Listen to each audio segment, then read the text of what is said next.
Hi, and welcome. This is the first interview with Martin Liedtke of Flat Earth British and BEAGS from the Stuff Beagle channel. I'm BEAGS, and I want to do this intro because when we did our first interview, um, I had trouble with my Wi-Fi signal for the first 15 minutes, and it was going in and out. And Martin, being the gentleman he is, kept his mouth shut and was trying to catch every other word I was saying and was trying not to interrupt me. And when I get going, I go. And I didn't know for 15 minutes of running my mouth basically that he was not getting but every other word.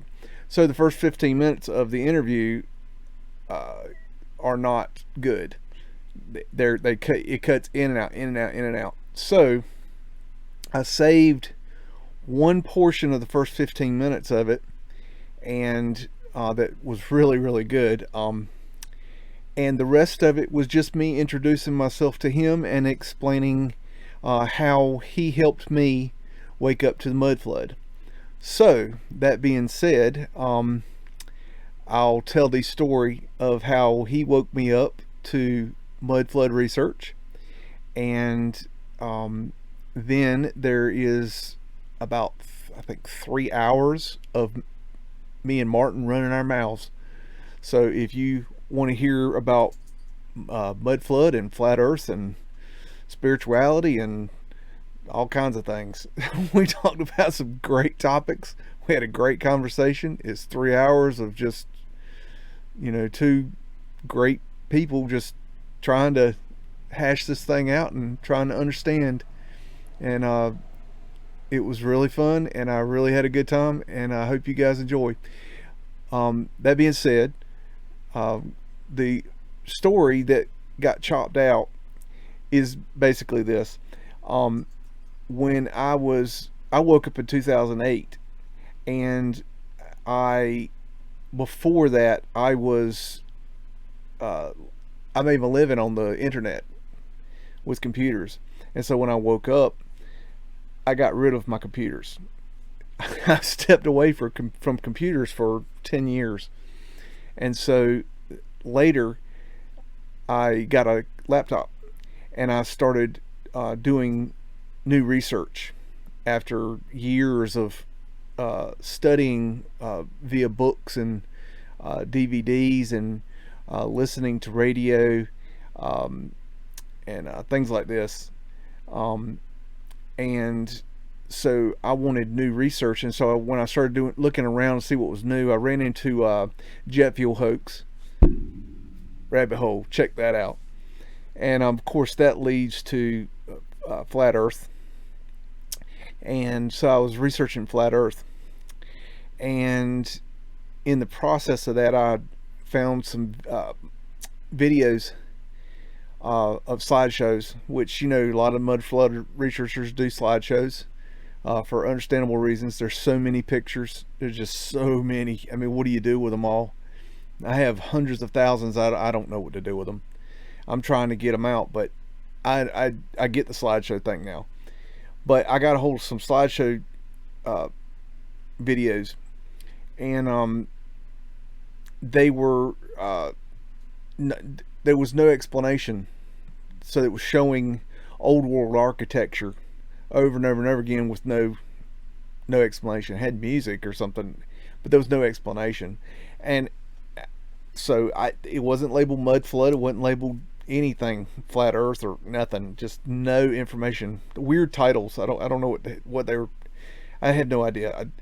I don't know what the videos were called, but basically I got the gist of it is that something ain't right. And I saw that there was windows and doors below ground, and I've been in and out of the construction field my whole life, and so I knew that was not good, not right. It wasn't correct. And so I started researching windows and doors below ground. Of course, you couldn't find that. For 6 months, I keep coming back to the subject. Like, what is this windows and doors below ground thing? I go back to the videos, look at them again. There's something I'm missing here. I can't figure it out. Why am I not getting this? It seems so obvious, and I thought I was losing my damn mind because it was so in my face. And finally, the universe led me back to Martin and Flat Earth British, and somewhere in there in his ramblings, he explained some things about the Mudflood, and it clicked, and all of a sudden it just crystallized, and I realized, holy shit, that's what I'm looking for. That's the answer. That's Mudflood is it. That's what this windows and doors below ground is. So I want to thank Martin Liedtke, Flat Earth British, for waking me up to Mudflood and Tartaria. They're the same thing. But I owe that to him, and I really appreciate it. So what follows is our first conversation, and I hope it'll be the first of many. And I had a really good time, and I think he did too. And I learned a lot, and I hope he learned something. I hope I brought something to the table. I'm new to this, so my research is not nearly as old as his, but it was a very good experience, and I hope you guys really enjoy. So enough of me running my mouth, so you can listen to us run our mouth now, and enjoy. It's BEAGS. The only thing I've come up with is a theory that I haven't expanded on. I haven't done a video on it, but I'm collecting for a video for it. Is a theory about the 8-point asterisk. Have you caught on to that yet? Say it again. An 8-point asterisk.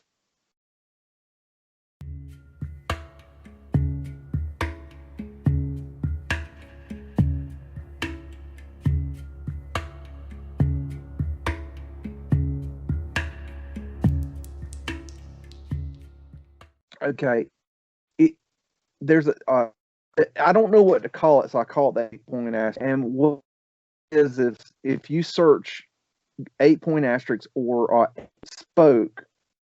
eight-spoked wheel, okay, All comes right. up with this symbol, okay, and my studies of North America, mainly in America, I keep across this phenomena of this detail in the construction, in the architecture, has an 8-point asterisk. It's everywhere.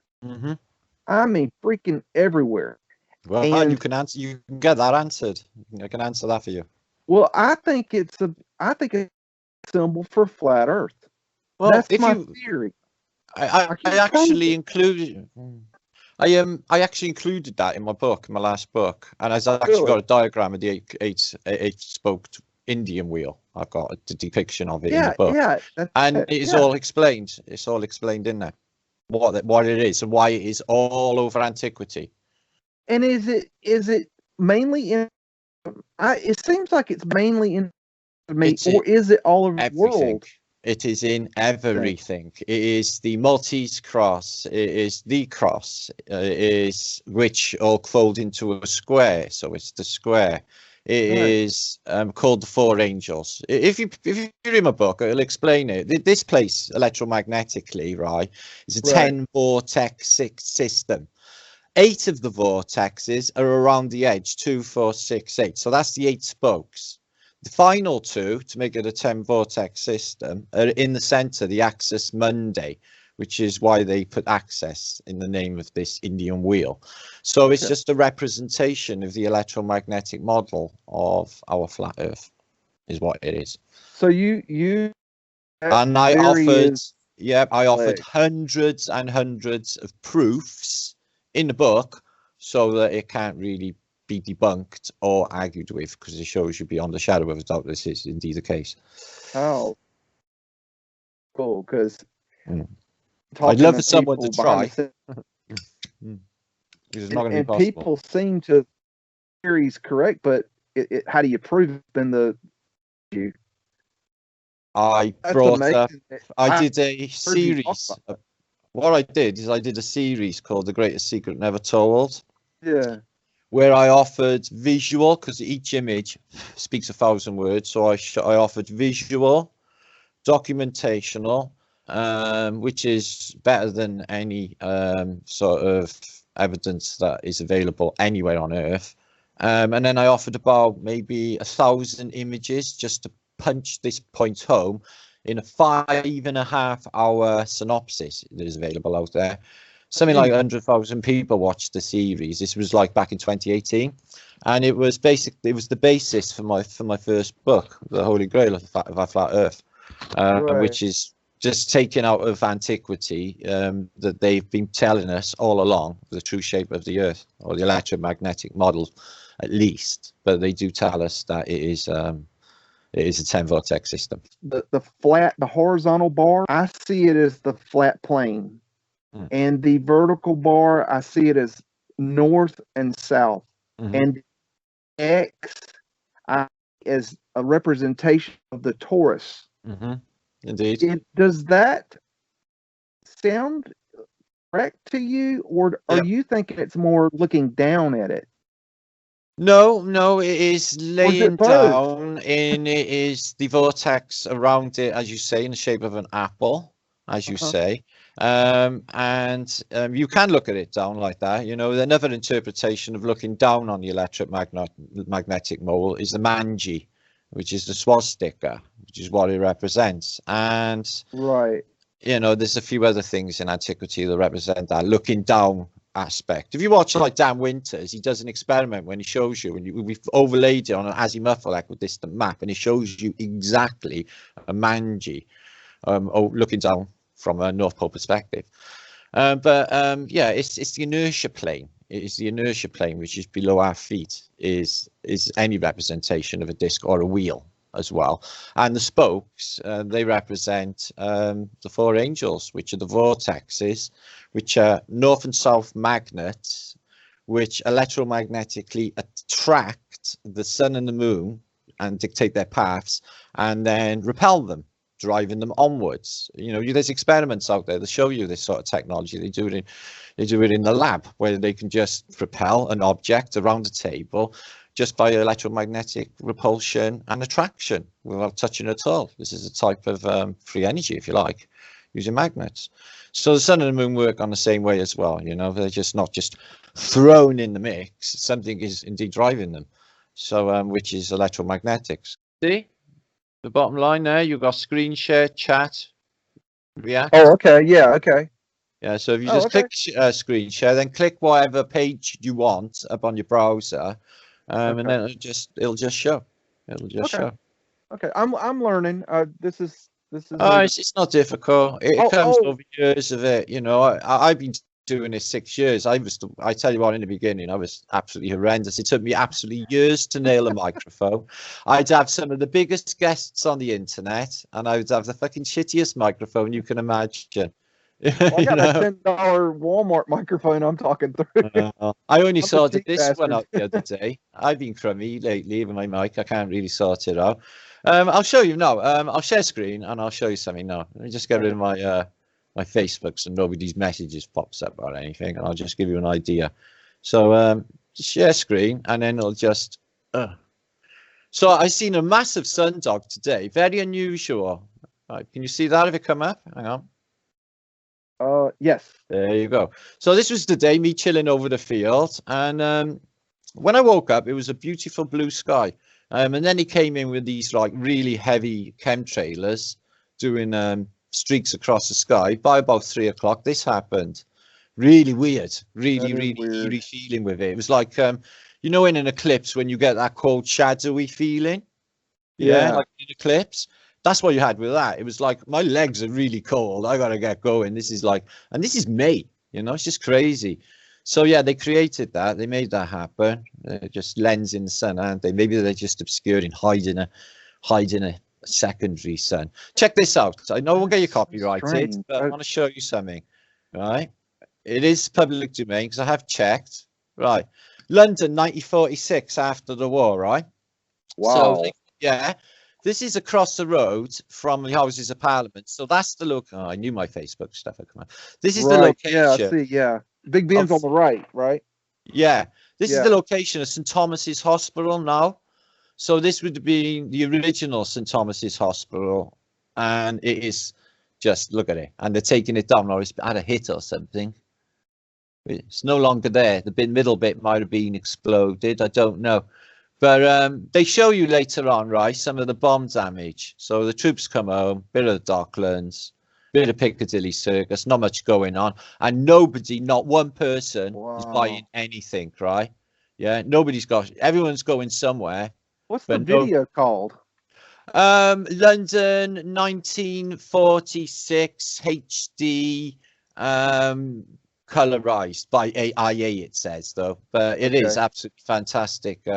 So you got Trafalgar Square and the Docklands. I just want to get onto some of the Blitz a minute, just to show you. Look at that in the background. That's Eros in there, in that statue, the statue of Eros in Piccadilly Circus in the modern day. So they just put all that shit over it to protect it, and all of that's just wrecked as well. This is unusual. You're right. After the bomb damage, see that church there? Yeah. If you ever see William Hogarth's depictions, that's the church you see in the background in the 1700s. So yeah, it's bomb damage, right? But they're showing you like how deep it all goes, and it's like not one level down. I mean, it's 2 levels down. This is unusual. So like 2 years of the war have gone by, maybe, since this bit been blitzed beyond the Tower of London. It's grassed over, right? And check all these big chunks of Greco-Roman architecture. Look at that building just left out in the muddy field. This is the center of the busiest city on earth. It's just like, what?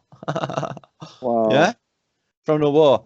And there's ones further on, and like I say, I think I might have missed them. They go 2 levels down. They go 2 levels down. It's just the craziest thing. I thought that was quite trippy. Have you run into the viaduct phenomena? Have to be more specific. Well, I did a video on Cleveland, Ohio, and also did research on Atlanta, Georgia. Yeah. And in the process, I realized that the entire cities are raised via viaducts, not aqueducts, viaducts. And if you don't know what viaduct is, it's where they it's like a platform. Water system. Yeah. No, it's not a water system. A viaduct is a platform. So what they did was they carrying water. No. An aqueduct carries water. A viaduct is a raised platform. So what does that carry? Roads. Right. Okay, imagine you have a city, right? And they want to raise the level of the city to one level. Well, what they do is they build roads over. Basically it's a bridge over the road, and then they add the roads and the sidewalks. They added subways into them. But if you look into Atlanta, Georgia, and Cleveland, Ohio, the downtown areas are raised via viaducts. I'm talking about the whole damn city. No, I didn't know about that. Yeah, and there's places that you can see on Google Earth even where Atlanta is raised 4 stories. Yeah. So viaducts is something I think people need to check into. And I know there's got to be more cities that are like that. I just hadn't found them. I know Chicago got raised, and I know they did, yes. Seattle, as you said, and I can't even think. My brain's completely gone. Sorry. It's late. I just can't even explain. But my brain is just not working, yo. Plenty to show. Chicago is definitely was definitely raised. I mean, they gave people a choice of either raise your building, your home, or be demolished. That was your choice. And so they raised Chicago. And a lot of people say, well, Chicago is not mud flooded. It absolutely is mud flooded. They raised it. Yeah. So, and then you got Seattle and LA where they sluiced it and they washed the mud away. So you have that phenomenon too. Can't find that. So yeah, let me stop sharing a minute.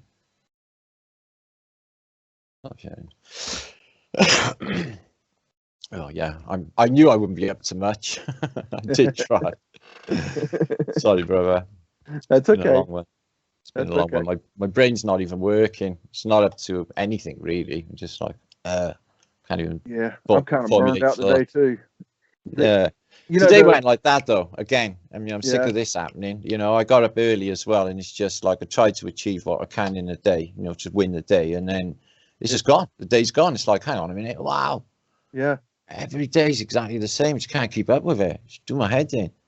Time is just speeding up so fast. I mean, you can't even keep up with it. I don't care to watch. I don't watch a watch because it's No, I don't. pointless. I'm not a watcher of time either. You know, I've never been neurotic about the time. You're not the type, but there's no doubt in my mind. You know, years ago, like I remember summer days lasting like an eternity. Summer nights lasting like forever. That's just a one day.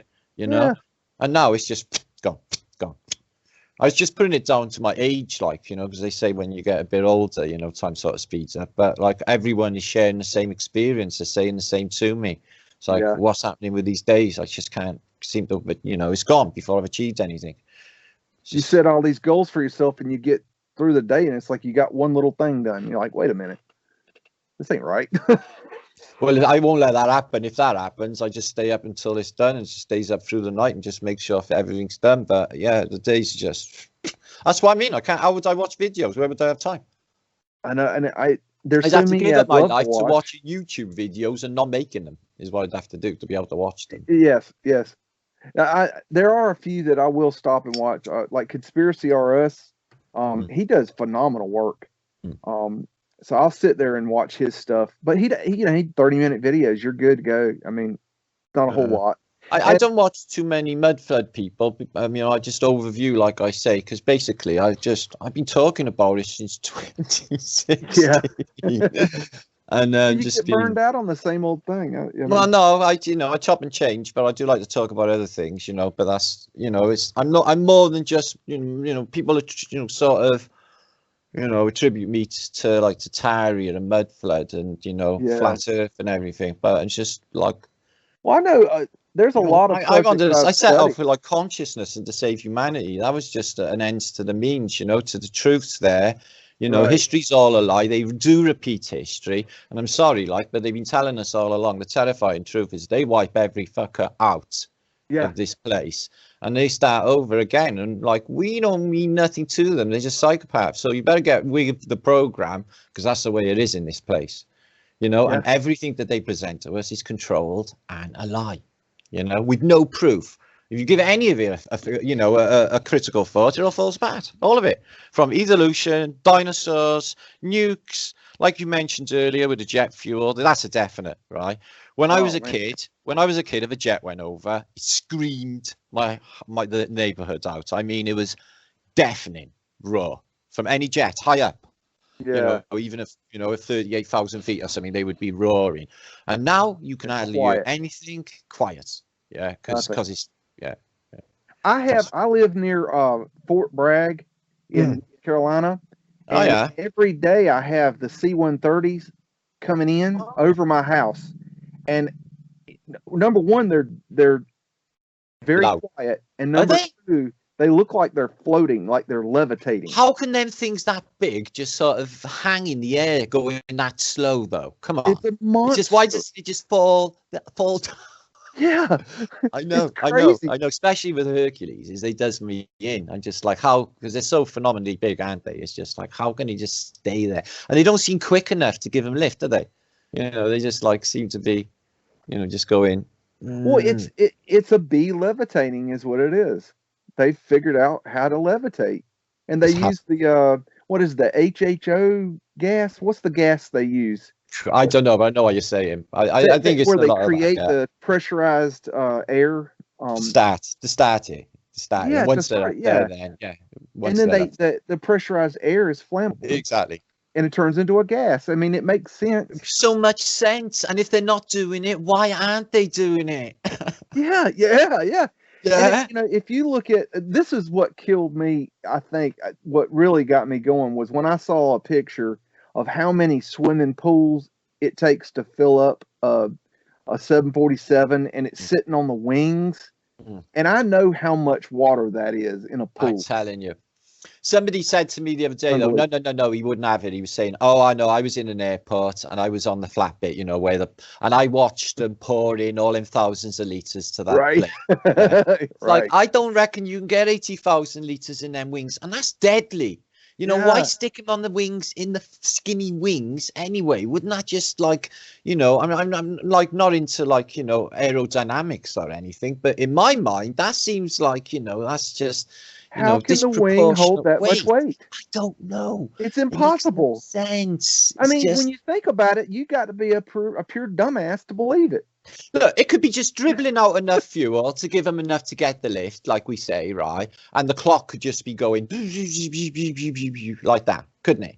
Yeah, it's easy to do clocking, you know, and change the speeds. So they could just be clocking them and scamming. I don't even think they use a drop of jet fuel, to tell you the truth, because they come in with the start cart. Have you seen that, where they hook it up to the little?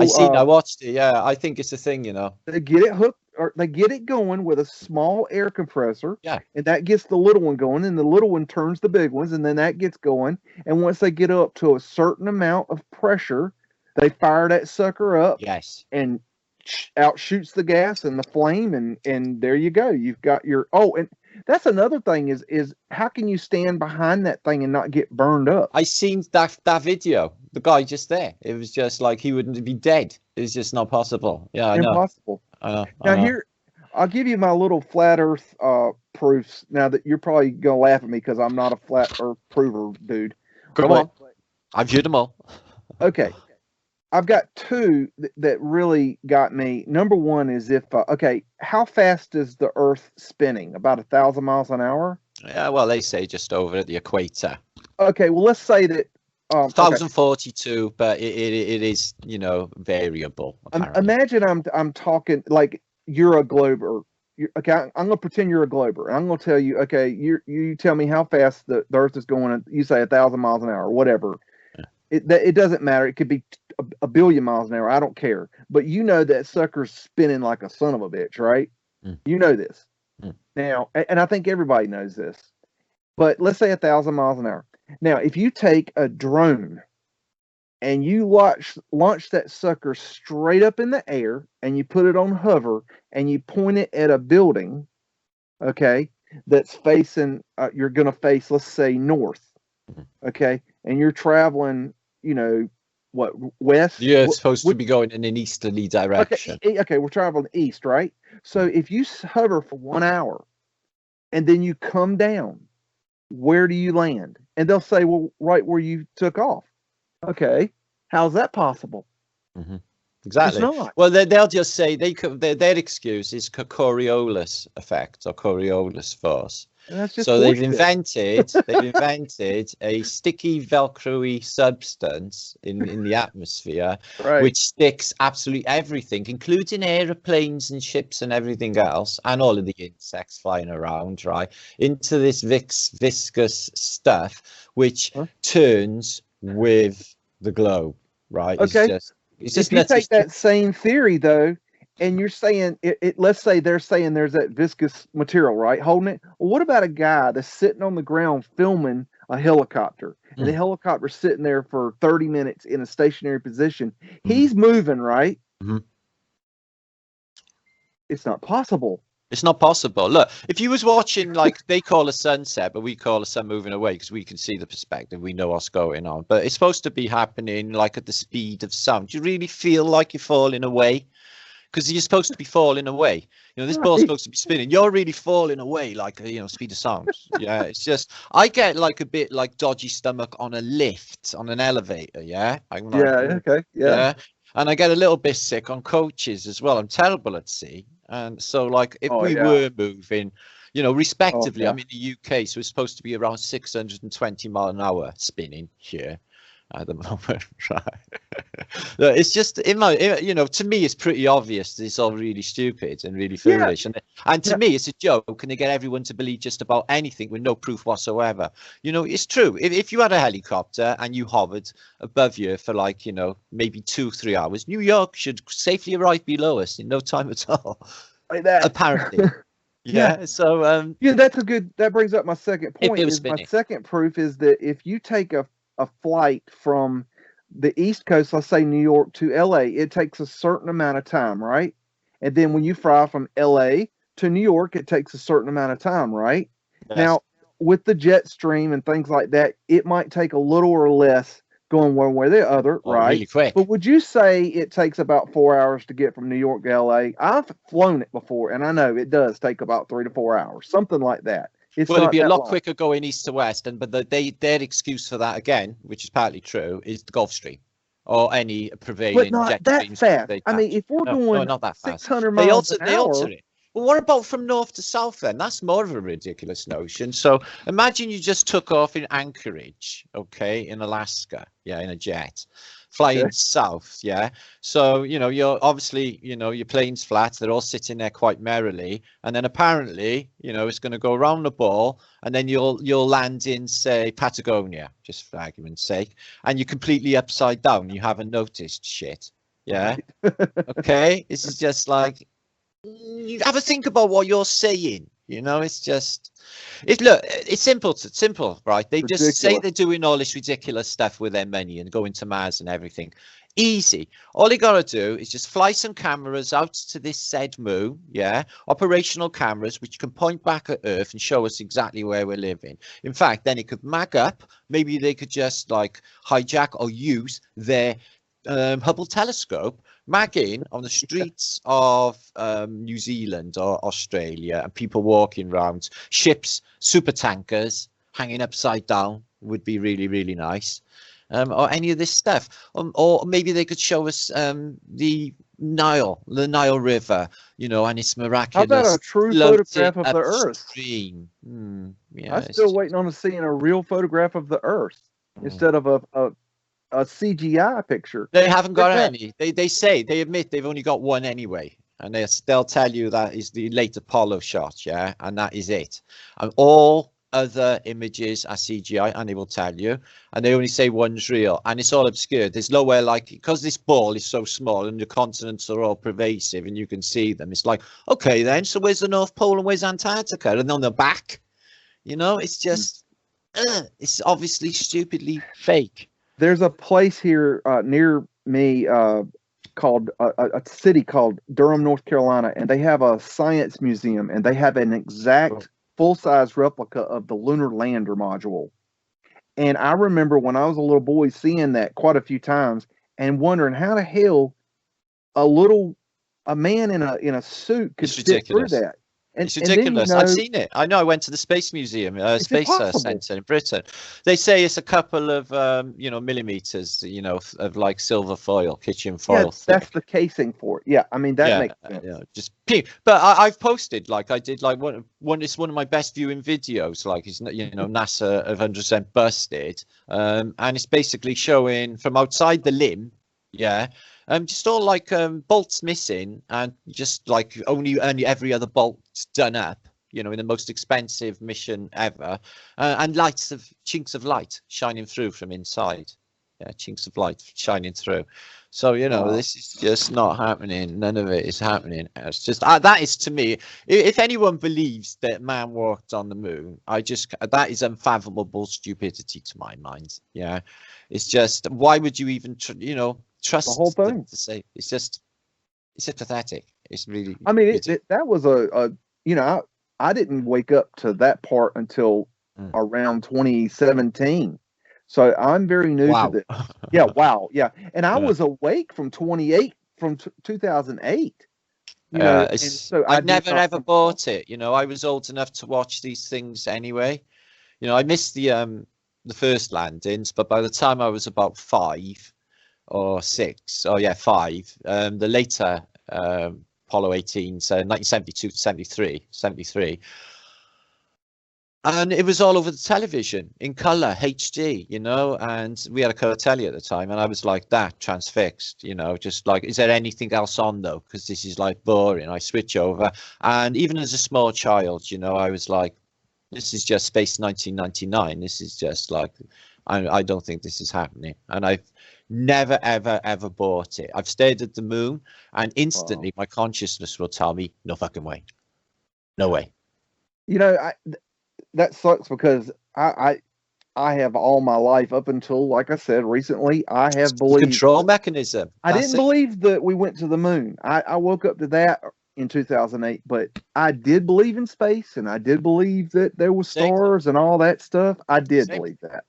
I mean, even being awake, I didn't know.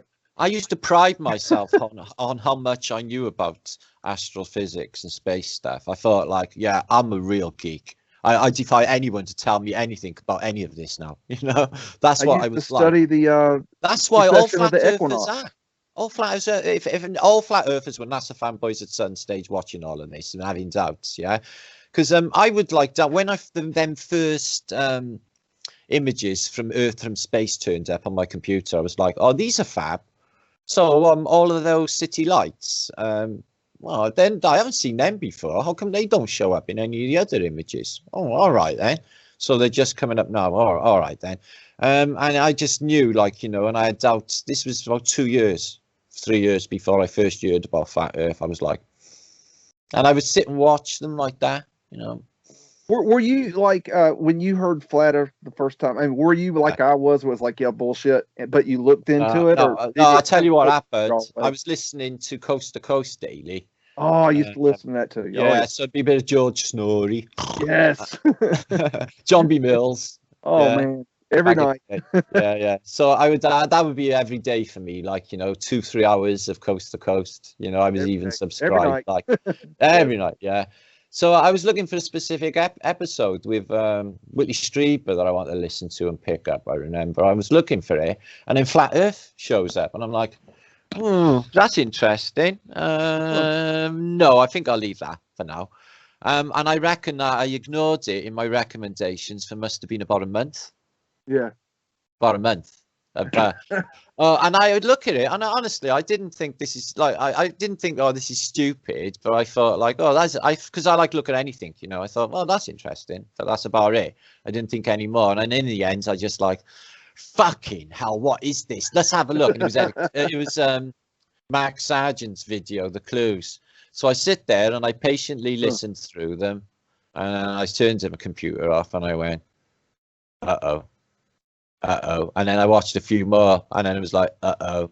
And then I spent about 6 weeks cramming everything that was available. So it would be like My Perspective, you know, Rory, people like that. There wasn't that many people out doing it at that stage, you know, God. There was like a dozen good ones, you know, Flatwater, people like that. But nothing in the way of nothing really in the way of experiments at that stage. But it was like all of the, you know, the anomalies with, hang on a minute, they can't show us a picture of Earth. You know, they can't get high enough, guys. Hello. Basic shit that you think is real is just you overlook. And then there's the fact that water always keeps its own level, and no matter how high up you go, if you've never on a plane, the horizon will always come up to eye level. Yeah. Oh, so think about that. How when the pilots would always have to be pulling wheel up. No, and they don't. They would have to drop away 15 degrees if they were going south. Yeah, They do not do it. They do not do it. Seconds or something. They would fly off into space. Yeah, right. If the Earth was a curve. But I could show you on that video last week of Level. They must have showed you 6 different pilots that have been interviewed, and they're saying, so is it flat? Do you see a curve? And they're like, no, it's flat. Admitting it. You know, if anyone perceives any sort of curvature whatsoever, it's because it's our circular perspective, domed atmospheric perspective. So we only see a circle around us 360 degrees, and that 360 degrees is a circular effect. It's our personal atmospheric dome. But that is not that. Or that, right. Because it's what people are forgetting, right? Is your mind fills it in too. What about this trippiness? You're always supposed to be on the top of the ball. So everything will be dropping away from you, from where you're standing right now. You're on top of that ball. And everything is dropping away that way and that way. Right. Yeah. But none of this is experienced in our consciousness or in our reality. None of it. Yeah. Have you seen the video with the people that are up in Alaska, and they do the trick with the magnetics where they've got a man and a woman standing opposite each other, and one she looks higher than him all of a sudden, and then they switch places, and he looks I haven't, higher but I than know her. exactly what you're on about. Yeah, I've seen a few of these electromagnetic anomalies. There's a few in America I've seen. There's one in Scotland as well. That you can drive up the hill. You can like literally. Right. Yeah. Have you seen that one? Pulls the car up the hill. Yeah. Yeah. There's several places in backwards. America that does that. Yeah. If you take it out of gear and you take the handbrake off, you don't roll downhill, you roll uphill. I don't know why that is.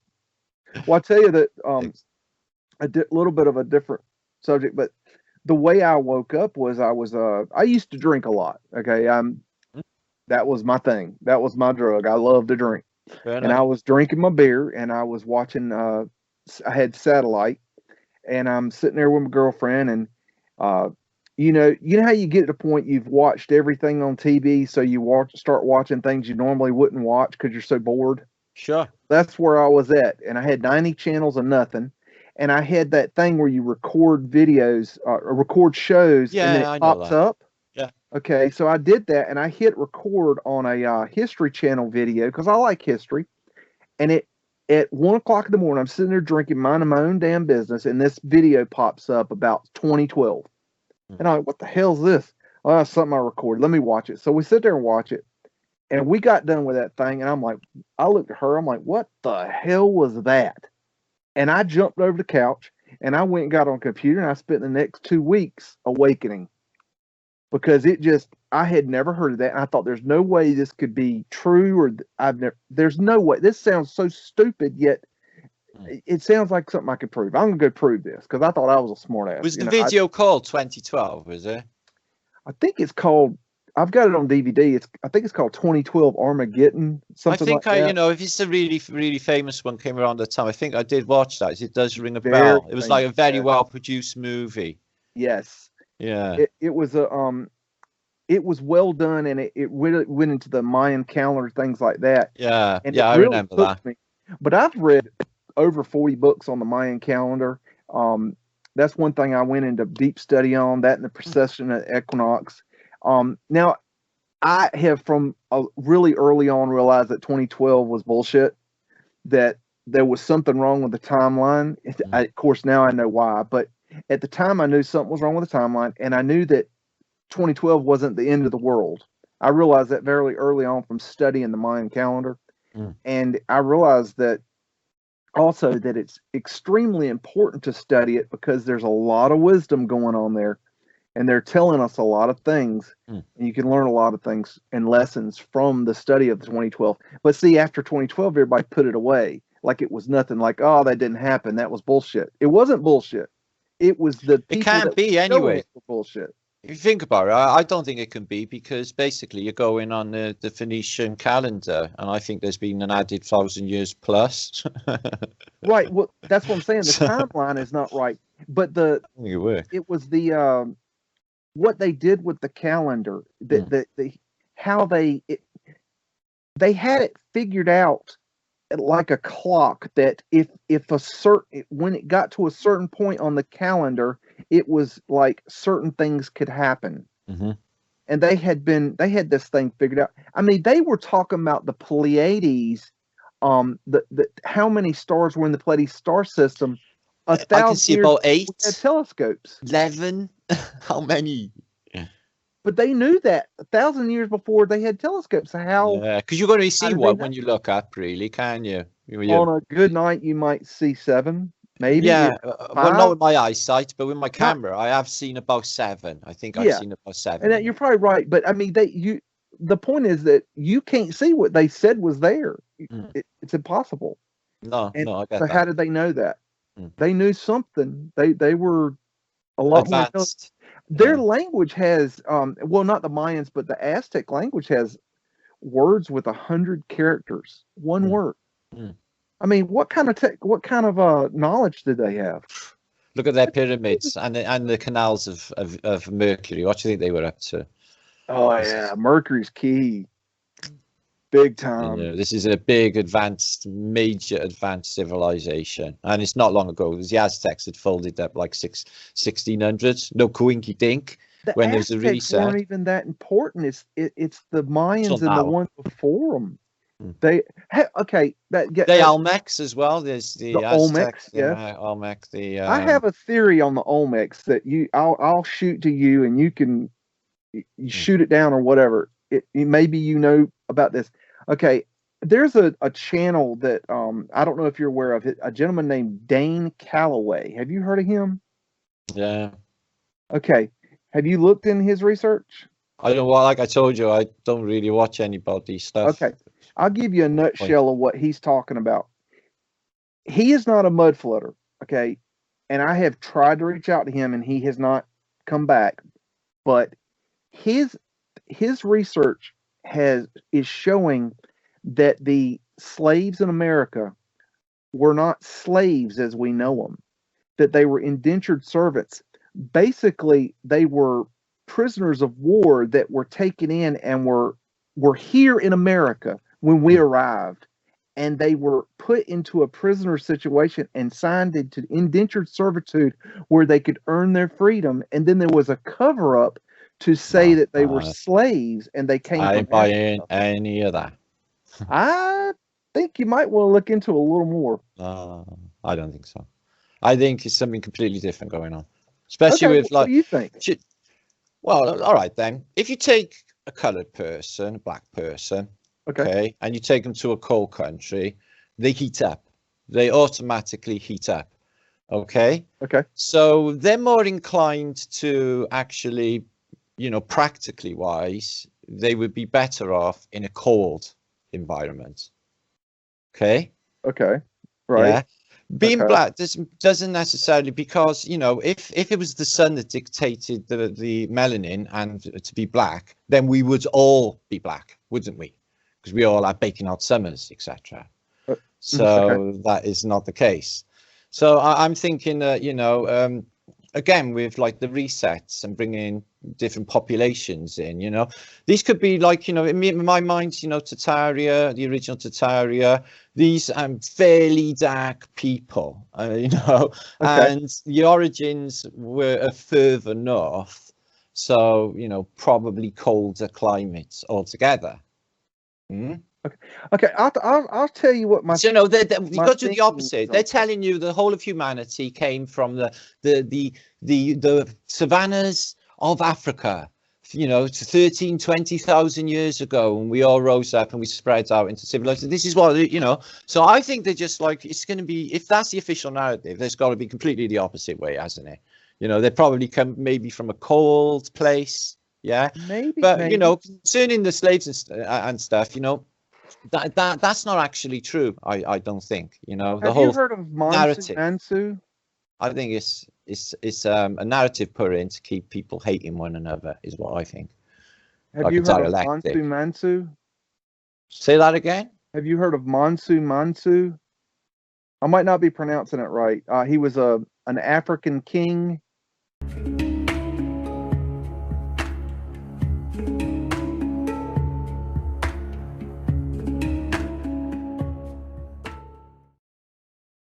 He was the richest man in history. Not sure. Okay. What year are we looking at?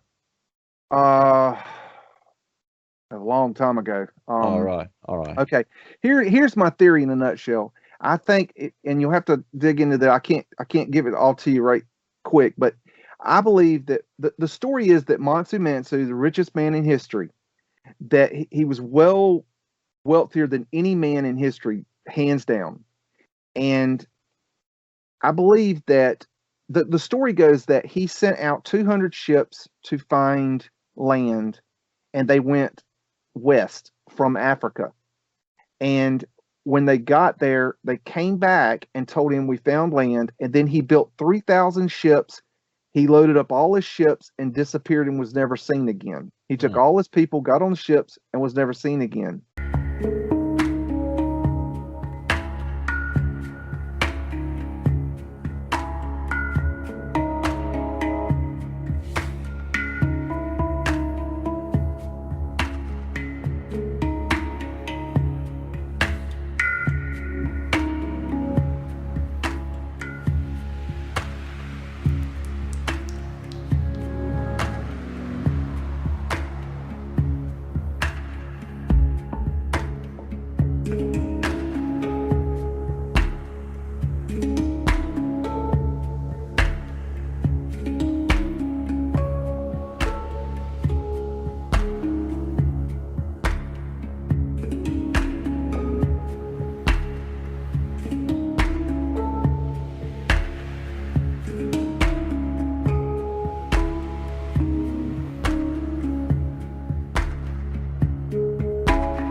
Olmecs show up around the same time. And my thinking right now, I can't prove this. This is just kind of what I'm thinking right now. I'm thinking that what if this story is true, that this guy took all his people over to South America or maybe into Mexico well, and that's explain the populated Olmecs. into there and then came north and then they merged with, say, like the Eskimo people and the people coming from Russia, the Tartarians, and then they were here and they were Moorish looking and they mixed the blood and they came up with these different colors, the darker skins, and then when we came over here, and I think there was probably some sort of war, we took them prisoners of war and then turned them into what we call slaves, and then they came up with the slave trade. Show me a slave ship. Find me a slave ship. Well, they all came out of where I am now, apparently. Where Liverpool, are they? Cardiff, Where are they? Bristol. Show me one. They don't exist. You In pictures, they're pictures in books. But you can't show me a physical ship. There's no evidence of a physical ship. All official narratives are way off, is what I'm thinking. I'm thinking this place, you know, the British Empire, if you want to call them that, okay, the Phoenicians, okay, royally fucked up this entire plane when they turned up, okay, wherever they turned up from over the water is all I can say. Okay, or out of the water. You know, Africa, as far as I can see, was, you know, from the evidence shown, was a glittering civilization. It was where it was going on. You know, all of these beautiful palaces where the Sahara Desert is now. So what happened there? You know, it seems to have had a terrible event.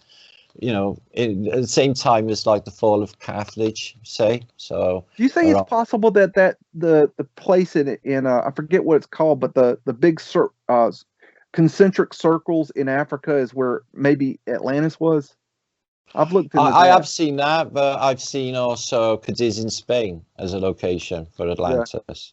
You know, we could all be in Atlantis area, right? Yeah, well, From you know, Plato's map shows, you know, through the Gibraltar Straits, and then there's just like a huge landmass, you know, not far where I guess a bit further north than the Canary Islands are, you know, is this huge landmass. They say the Canaries are survivors of what was once Atlantis, and it stretched the entire Atlantic Ocean. So the west part would have been where the Bahamas is, and they say that, you know, there's like Bimini, you know, docks and stuff there. Bimini you know, Road. In the Bahamas. So they say it would have stretched as far as that. So it could have filled in the entire space. Who knows? So you were a believer in the Atlantis theory? No. You don't. At this period. I would have been years ago, and I've read all about it. But at this, because we're in Armageddon, and I can't piss around anymore, I'm just going to go with what I've discovered with the Flat Earth British think tank, and the community. What resonates with me, and consider everything else in reality, as harsh as it sounds, utter bullshit.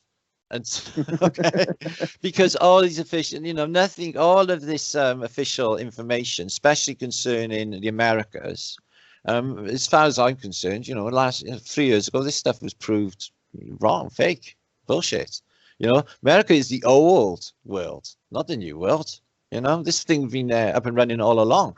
The classical world. So you try and tell someone, oh, well, the Romans were in America. Their buildings are all over it. They call, you know, what? The Romans?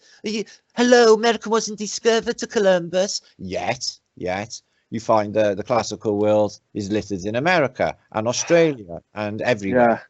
Singapore or Bombay, it doesn't matter. Because it is them, the Phoenicians. It's the same architecture worldwide. Yeah. Same is exactly the same. I mean, I can show you architecture in tiny little towns that is just as good as something in New York. See, I've been to tiny little towns with a really small population and got brilliant buildings in a sense. It's just wow. Yeah, I know. I think that's one thing that really. I was in downtown, a little town called Benson, North Carolina, the other day, and I was walking around downtown. And I'm looking around, and it hit me for the first time. Damn. This little town, this little Ho-Dunk 3-like town is a mudflood city or mudflat town. Yeah. And I look over this, they have this old, it's a library now, but it was a bank. And it's got mudflood windows down the side. They've got big openings on the side where the building, it goes down 12 feet.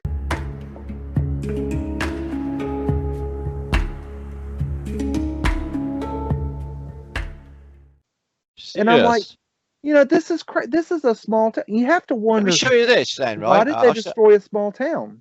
I'll share a screen in a second. I was up in the north of England a couple of weeks ago, visiting a friend, and there's a town up there called Newark, Newark, New Jersey. Okay, yeah, that's where the name came from, right? Yeah, this is the first one, and it is just like not a big population, not much going on yet. Yeah, see this building here? Wow. That's in the center. It's like you got the shells, everything going on, right? But when you go to the side of it, it's all like this is just been put on top of red brick, yeah, or on the side. And like I said, this is like a nondescript little town, but it's like Mudflood capital. There's all this color red brick is on the side. It's That's just like incredible. this is all facade, just been put on later, Phoenician. And there's zero reason for them to have that style of architecture. Well, it would with the Phoenicians on it, the shells. I got a question. Excluding I'm in America, so I focus on America. Okay. Well, one thing that I cannot seem to get and figure out is it would have taken thousands of contractors, of workers, of laborers to do all the repairs and work that would have had to been done to cover up what they covered up. And I'm talking in each city. And I think that they went from city to city and went from east to west. I did present. Yeah, you're right. I did present some information about that a few years ago. I think it was a case that they contracted. Where do you think that those workers came from? And then where do you think they went to? That's a good question. Yeah, I picked up on that narrative where I know they was like I read like one Native American was saying who was working with them, saying, "Oh, we just dug out of one city and now it's there again, and now we're going on to the next." And I was like, "Wow, to dig that out, So it's like, yeah, so they are doing this. The identity of them, they can say, who's the identity of the 49ers? Right. They're just random people who turn up from whoever. You could have gold prospectors on the Yukon. It could be a Welshman, an Irishman, an Englishman, a Mexican, an American. It's just anybody just use the golds there or what have you. If that was the case, which I think it was for the Yukon, but these guys did not like, oh, there's no money left in gold.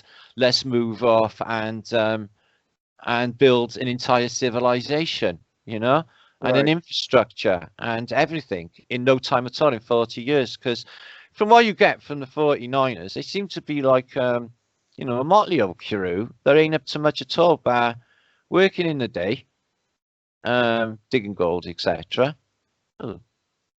Digging for gold, and then drinking and, go to the local cabin prostitute thing on the corner, because that's all he had going on in these places, apparently. So they don't really strike me as the workative, let's build a civilization type. I might be wrong. I have an ancestor that supposedly was a 49er that went to San Francisco and struck gold. That's the family narrative.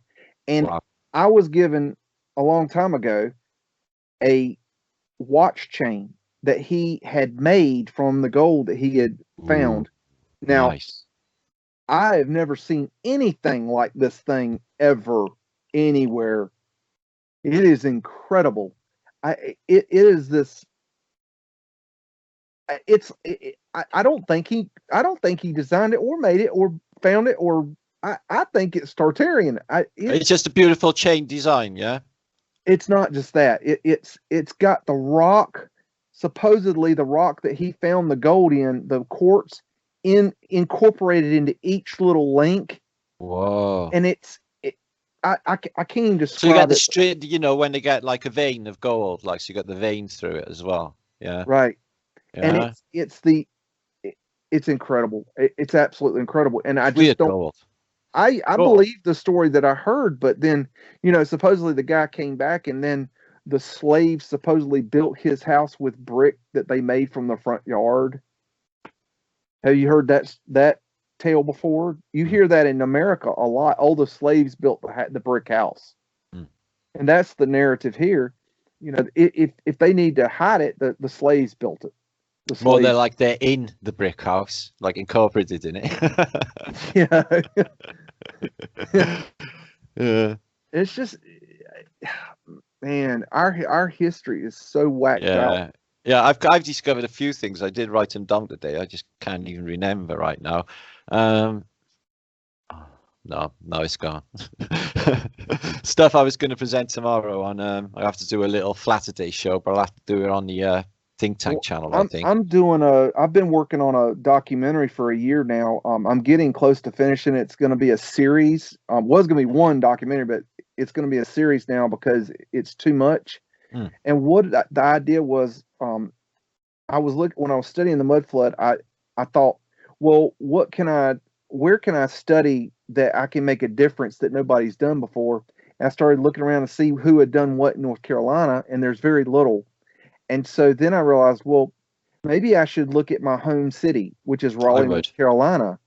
And so you're in Raleigh, are you? They had the Flat Earth Convention there 2 years ago. Didn't you go? No. No. I got a mate in Raleigh, California. I saw it on the news. I wasn't awake to it at that time.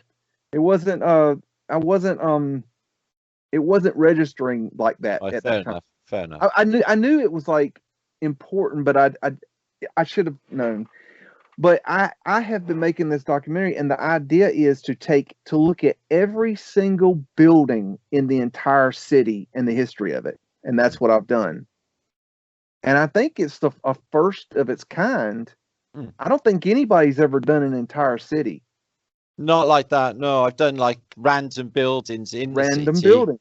Yeah, right. But not all of them. It's just too many. And this thing. But I've seen the architecture in Raleigh. You got a beautiful little red brick city there. I have seen it. I looked on Google Earth at the time because I had a mate that I used to go on live feeds with from Raleigh. So I thought I'd have a look. Yeah. So I thought I'd have a look. Well, most of it has been destroyed. They have covered it and destroyed it and brutalized it. But it's got every element you could imagine. I've done one video on it so far that's kind of a compilation to it, and I did it on one obelisk that's in the middle of the city. And I did an hour-long doc on it. Covered Denver. That's a bit like Raleigh type of architecture. Raleigh is there's a lot of old history here, and they hid the Mudflood very well. They did a good job here. But I was saying this thing about when they get some of these 1909 buildings in and stuff later. There's like a major post office in my city, the General Post Office, massive building, Phoenician, Greco-Romano, all of what you'd expect to see with the motifs. It's just like mind-blowing. So you'd think 1909, photographs been around a long time. They could have got something on this thing being built, but isn't it incredible? Even as recent as that, I can't get anything, I've come to the conclusion that anything before 1945 is suspect. Yeah, I would give it around that as well, to be honest. Nowadays, yeah. I don't know what they did, but I think they changed something. That they changed the matrix. Well, somehow. I do think sometimes that this could be the case, especially with the changes that have been happening. There's no doubt about it. There are changes. There's no doubt about it whatsoever. It's weird how they get the copyrights on those things. I got copyrighted this week on my own video. Really? Well, yeah, because I took the clip off of one of my own videos. Yeah, because I got like close to 2,000 videos out there. So I just borrows out of my own sort of resource to hopefully avoid copyright strike. And I still got it. So how can I didn't complain. But wow. It's not the first time it's happened either. Second time that's happened. That's on purpose. That they would have to physically do. I don't think the bot could do that. Do you? Well, I'm having it's been crazy for a long while. I'm just letting it ride at the moment. My comments are messed with. My last live feed Saturday before last Saturday, I think it was last Saturday. I went straight into my analytics following the show, and it was like 2,000, more than was showing on the channel, which never has tallies up. So they sort of like, there's like a naughty bin in your analytics, where your true analytics are there, but they will not be expressed on your channel. And as everyone knows on YouTube, they especially with truth, you could be getting 1/10 of who is actually seeing you. Right. It could be like 10 times more people, is what I'm saying. Right. But it would not reflect, and you would not see it, and they would not, they would all be shadow banned. They wouldn't be allowed to comment. I got my nephew, he's tried to comment on my channel for the last 6 years, and they won't let him comment. He just says it's the weirdest thing. He's tried different accounts. It's just because it's him. They don't want me to. They don't want me to see that I'm getting family support, because they're always trying to undermine you. They're always trying to see if you crack any with this YouTube thing, because it's such a dirty, little, nasty, horrible thing is YouTube. It's awful. It's awful. I'm glad I'm underground for that reason. I don't have nearly that kind of problems. I feel like I'm like literally married to the entire community, and I can't do anything, go anywhere, because they won't let me. Yeah. If I disappear for a week, it's like, oh, you want to see the performance I have? Yeah. It's like, oh no, I know. So like, I literally gotta just do what I do. I've got no choice. But I'm happy. I'm happy. Do you follow the Oak Island mystery? Yeah. I did. I posted about it a couple of times, actually. It was even talking about like, oh, wouldn't that be brilliant if we went there? Yeah, it's all on my Tartaria channel. All this. There's an Oak Island video on there. I can't seem to figure out how it fits into Mudflood, but it is. I love that theory. Well, the Knights Templar have been cut in with this. There's a few things that are interesting, but like, when they say like there's coconut husks on each level and they only grow in, in further south climates, probably, down towards Florida, etc. So what's it doing all the way up there? But like, it's just official narratives, isn't it? And then they crank up this television series where people buy lots. Did you see any of that? The Oak Island program on History Channel? Yeah, so some people, I hadn't seen that part. About people 10, 15 buying years. Lots? Yeah, people about 10, 15 years ago this was. So yes. Yeah, it was on I think it was on History or something. I think it was on Nat Geo maybe. So they would like follow their lives, and they'd invested everything in just this little lot.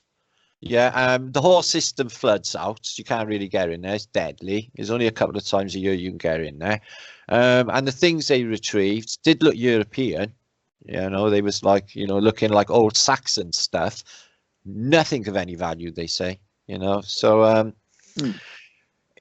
going on the official narrative is just the official narrative, But like, I want to know, like, people like what I'm finding is with the money pit and all these different sites on Earth, you find all the same characters go to them.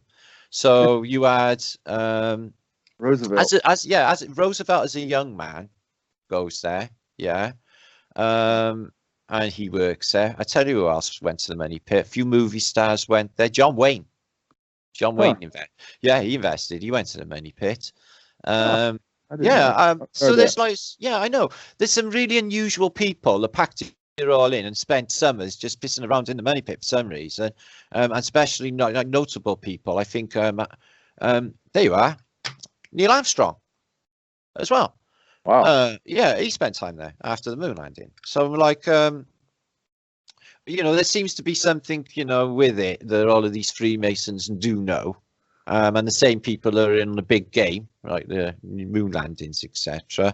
So I think it is somewhere in the narrative, because it's a massive, hole in the ground with a secret. Talking about Freemasons, my theory on the Freemasons is, I've done a lot of study on the Freemasons, but that's kind of all gone to the side now. I've got Mudflood going on. My theory on Freemasons is that they were an organization that their job was to cover up the Mudflood. I think if you think about who had the organization and the people and the power and the secrets to cover up something like the Mudflood, I really think that they are the key culprits.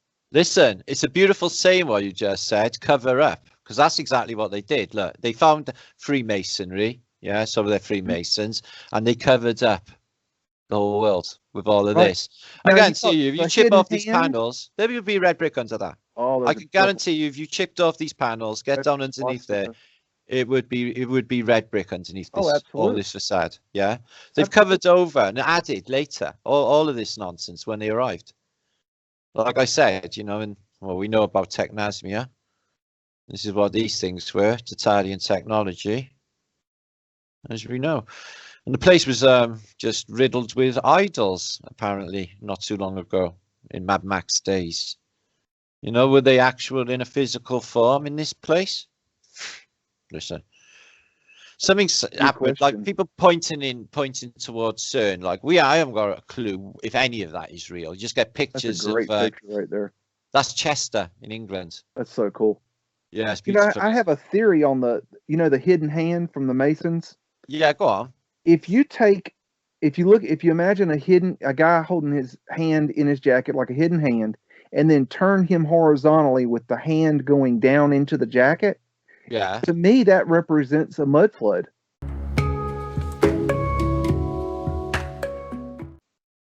If the arm and the hand are a building, and you've got the hand submerged into the jacket as the mud. Yeah, like that. So into the mud. Yeah. Yeah, it might be something in that, you know. Yeah, it's I like an it. idea. You know, I like it. Have you done any studying on the Temple of Solomon? I have, and Solomon himself, which apparently, you know, he's alive around. He's around enough to have his picture painted in the Renaissance period. Yeah. Yeah. Solomon sigils. I looked into. I got some really old Solomon books showing his original magic sigils. So wow. Yeah, I've gone right. I done a video. It's all on my channel. I did it. I covered a video. Not there's your video there. Is that yours, Beags? Market down, trip down Market Street there. I think that's the original, or one of the originals. Oh, you done the high speed one? No. I think it is. 58 seconds. It is. Maybe it is. There you are, Beags. You're a star. Oh yeah, it is. Oh, you might have relabeled it. No, I never. I just downloaded it. No, I just downloaded it. Yeah, you find it on my channel. I posted. Oh, here's the asterisk right there. You see that? Yeah. That's the asterisk. Right, it's right there. There it is. Yeah. Mad, isn't it? And there's the owl. Yep, the owl. I was trying to show those two things, the asterisk and the owl. And the I wanted people to see that. For sure. Definitely. And the kid is done, hands in the air. Fucking all set up. That to be the owl as well, didn't it? Yeah, so yeah, I did a video called Solomon, what I thought was going on with the old Solomon. Have you looked into the new research where they're looking, they think that the Temple of Solomon was not located on the Temple Mount, but was located in the city of David, which is right below the Temple Mount? Yeah, I've heard of that. Seen that? Yeah, I'm wondering what's going on with our wall. You know, they call it the whispering wall, don't they? The wailing wall. Wailing wall. Mm-hmm. And you know, so it must be emitting some sort of sound or something. Because then, you know, what they say is the more older city, like you say, City of David underneath. The megaliths in there, it's just phenomenally big. They're like, you know, just hundreds and hundreds and hundreds of tons. You know, the other side of that wall. You seen the other side of that wall? All of that, you know, that system underneath it all. It's just phenomenally big. I'm thinking that you're in a resonance, like some sort of frequency, not like literal voice, like wailing. Right. You know, like, so this could be some sort of resonation chamber, you know, some sort of technology, I'm thinking. Same sort of thing as the Queen's Chamber in the pyramid, because that resonates, that whistles, that sings. You can hear the thing through the whole pyramid, you know, this is resonating. Yeah, so I think it's definitely part of a technology. I do. Yeah, I really do. But I tell you something else is trippy, is that the stone, you know, the rock, Temple Mount, you know, the rock itself. It's just like what is all of that attention to? Like, I know they say, you know, geographically it's where, you know, I suppose Abraham or wherever happened on this place and etc. Yeah. But it's just like the reverence is given to this rock and just this place. It's just, I'm thinking it's more. I'm thinking this thing is like some sort of wormhole where the veil is thin. You know, we've all seen these videos put out there with like these strange, you know, UFO type things shooting off at the top of the dome of the rock. You know, I think they were pretty undeniable because, like, I've seen about a dozen different phone versions of that. So how, you know, there was some sort of light that shot off it. So I think that was a thing. My what I've looked at in that is that it seems to me that the what we know as the Temple Mount was actually what's called Fort Antonia. It was the Roman fort. Okay. And they'll tell you today that Fort Antonia was at the I think it's the northwest corner. It's this small, tiny building. That can't be it. But if you study Roman forts, the size of the Temple Mount is the size of a common, everyday Roman fort. And then you look into Jewish history and the temple history, and you realize that they had to have a freshwater spring in order to cleanse themselves before they went into the temple. And then if you look into the city of David, which they have now found is right below the Temple Mount, like 1,000 feet below, there is a spring called the Gihon Spring, and it comes up right under where they think the city of David is now, and where I think the Temple Mount was. And then you've got Josephus's accounts of it, and he says that spring used to shoot 400 feet in the air. And so I think there's something to this. I think it's quite possible. Here's my thinking right now, and I could be proven wrong. This is just my thinking right now. It's all news to me. I don't know. Okay, this is great. I think that the Temple Mount and the city. Okay, I think that the city of David was located right below. I think it's called the Opal or the Opal, right below the what we call the Temple Mount south, just south of the Temple Mount. That was where the city of David was. And I believe that the Gihon Spring is basically ground zero for where the Temple Mount was. Okay. And I think that I think if people will get in there and do the research, I think they'll find out that's exactly where it was. And I don't think that the Templars were digging under the Temple Mount. I think they were camping out under the Temple Mount, and I think they were digging in the city of David. And if you also look into the histories, you'll find that they destroyed Mount Zion. Yeah.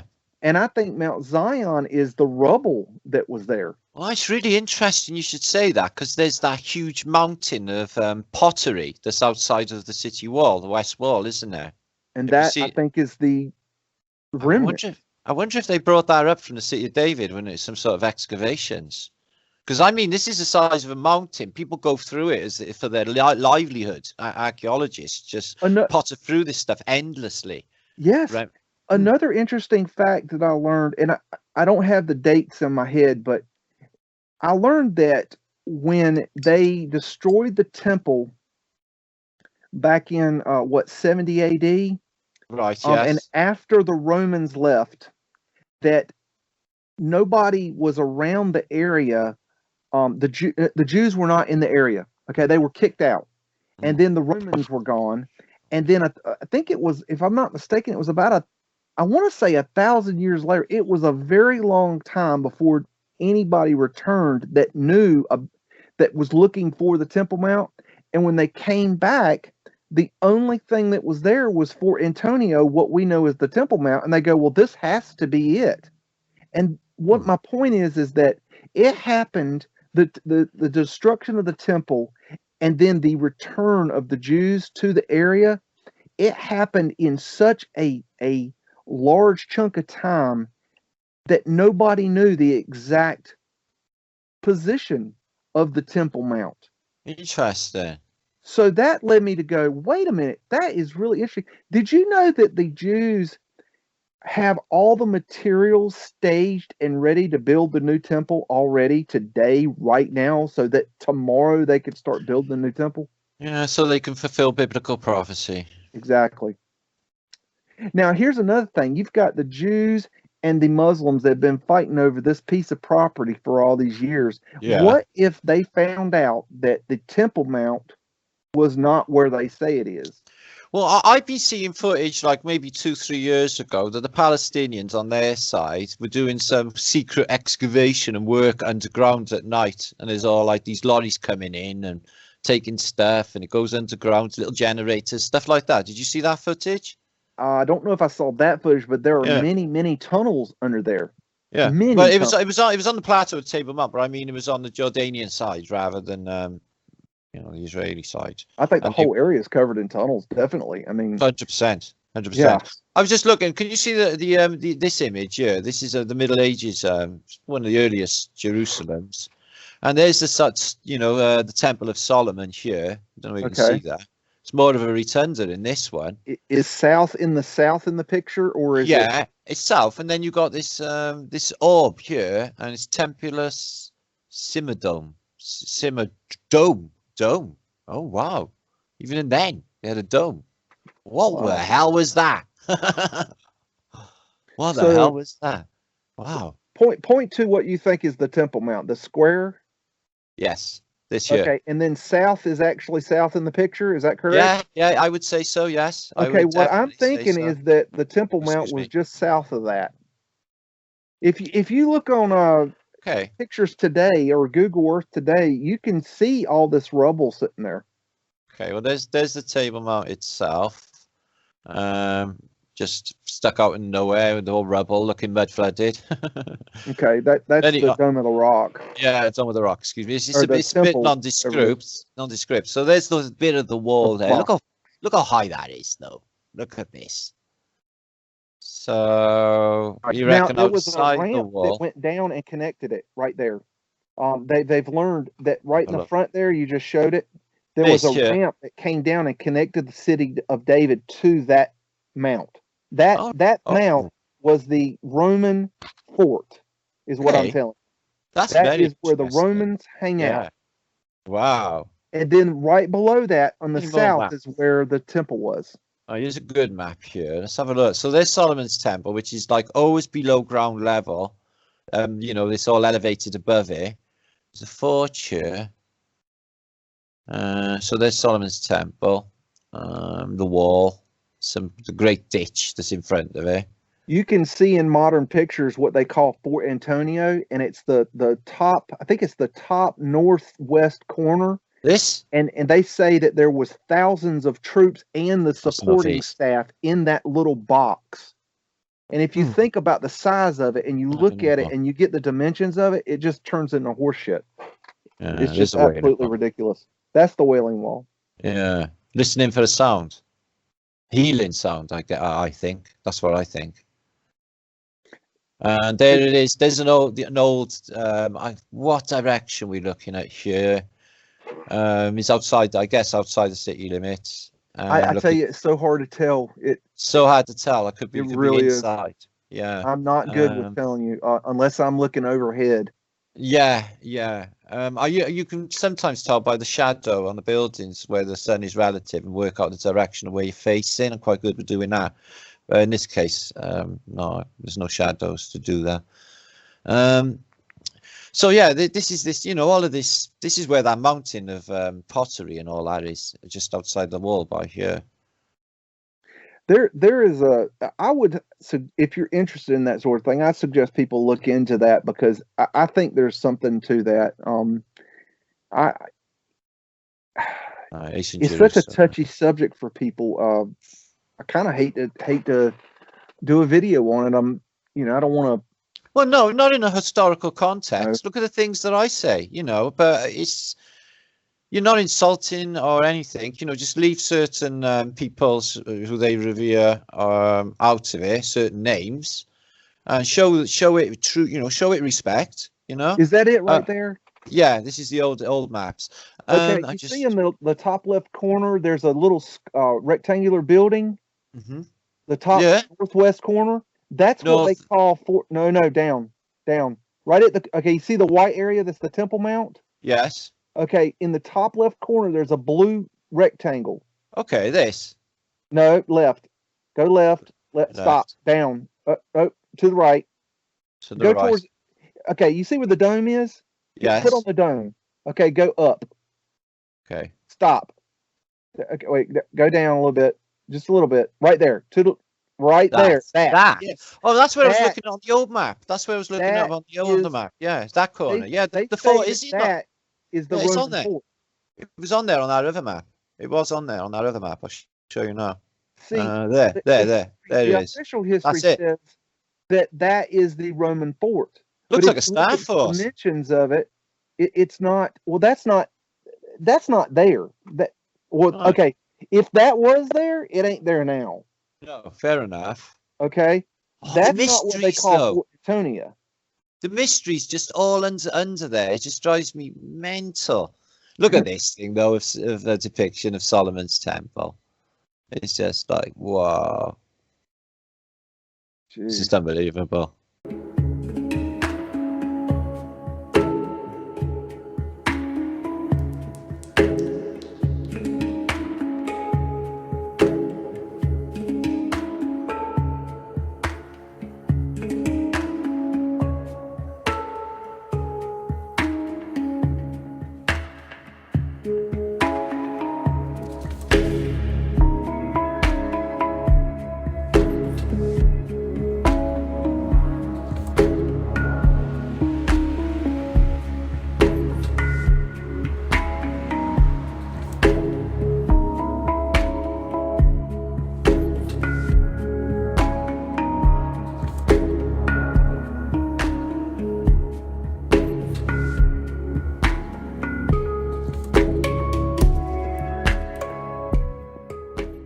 Going through some some fantastic pics today I downloaded of you know where some of them depictions we see of when Mussolini clears all the muds away.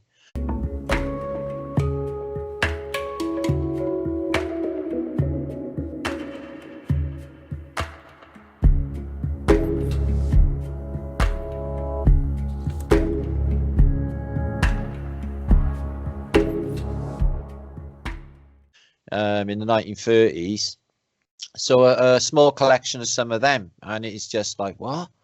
And it occurred, in Rome. Yeah, yes, I've seen the film of that too. Yeah, that film. So it's just a few like choice little cool shots, to show like this place is just full of mud, and it was just it is incredible. It is. It's just mad. And it occurred to me, like, they showed you this one pile, you could just see all the antiquity in there. And I'm thinking, right, this was beside the Colosseum, so all that's just been like shot over with some tarmac in the modern day and a bit of earth. And it just occurred to me, all of the secrets that lay below these places, if you just dig them up, just wow. That's something that bothered me about Roman history is they were always saying we found a Roman house or a Roman bath underneath a building. We haven't yet. And it kind of bothered me, like, wait a minute, why are all these damn buildings underneath other buildings? Why did that happen? And they never give you any excuse for it. They just say, oh, we're just built on the foundations. That's such horseshit. You just call it Rome. This classical world, this that happened, it's just, they give it a name. Literally a quarter of a mile from where I'm sitting is a Roman villa. Yeah, I lost my drone there last year. Fucking thing. Yeah, I blame the Phoenicians for that, by the way. So like I'm in a place now, it's called Cairo. It's a Welsh name for fort or hill, for the Roman fort or hill was here. And everything in my area is like Roman. The city itself, Cardiff, is supposed to be after a Roman general. Everything in this place is to do with Rome, where I am, or the Phoenicians. Is that Jerusalem? So yeah, they got it more central there on the map of Monday. Yeah. Have I showed you or have you seen the Star Fort that is have you heard of the Lost Colony in North Carolina? Roanoke, right? Have you heard that story? Yeah, I know about that. Okay. Yeah, I know about that. The story goes that they came over here and they made a settlement in Roanoke. Yeah. And then they went back and they left a group here, right? And then when they came back, they were gone. They called them the Lost Colony, right? Mary Celeste did, didn't they? Yeah. Okay. If you go there today and you go to do the tour, and they have a little play there and everything. They have the the fort there, right? And if you look at the pictures of, you've seen it. Yeah, I looked into all of this a few years back, Renault. Okay. I covered it. I didn't do a vlog all about it, but I did include it. Well, let me tell you what I found on this thing. If you look at the fort today, that they say is the fort, they call it Fort Raleigh. If you look at pictures of it, or if you look at on Google, whatever, it is made of dirt mounds. Okay, and you know what we know about star forts? They're made of brick, correct? Yeah. Well, here's the catch. When I did the deep research on it, I found out that is not Fort Raleigh. That is a mock-up. They made that for the tourist trap. It's not real. But then they found a map in England recently, and on this map, it had a little piece of paper that was glued on top of an area that is about 30 miles northwest of Roanoke. Right. And when they put that picture under an X-ray underneath, you know what they found? A big old star fort.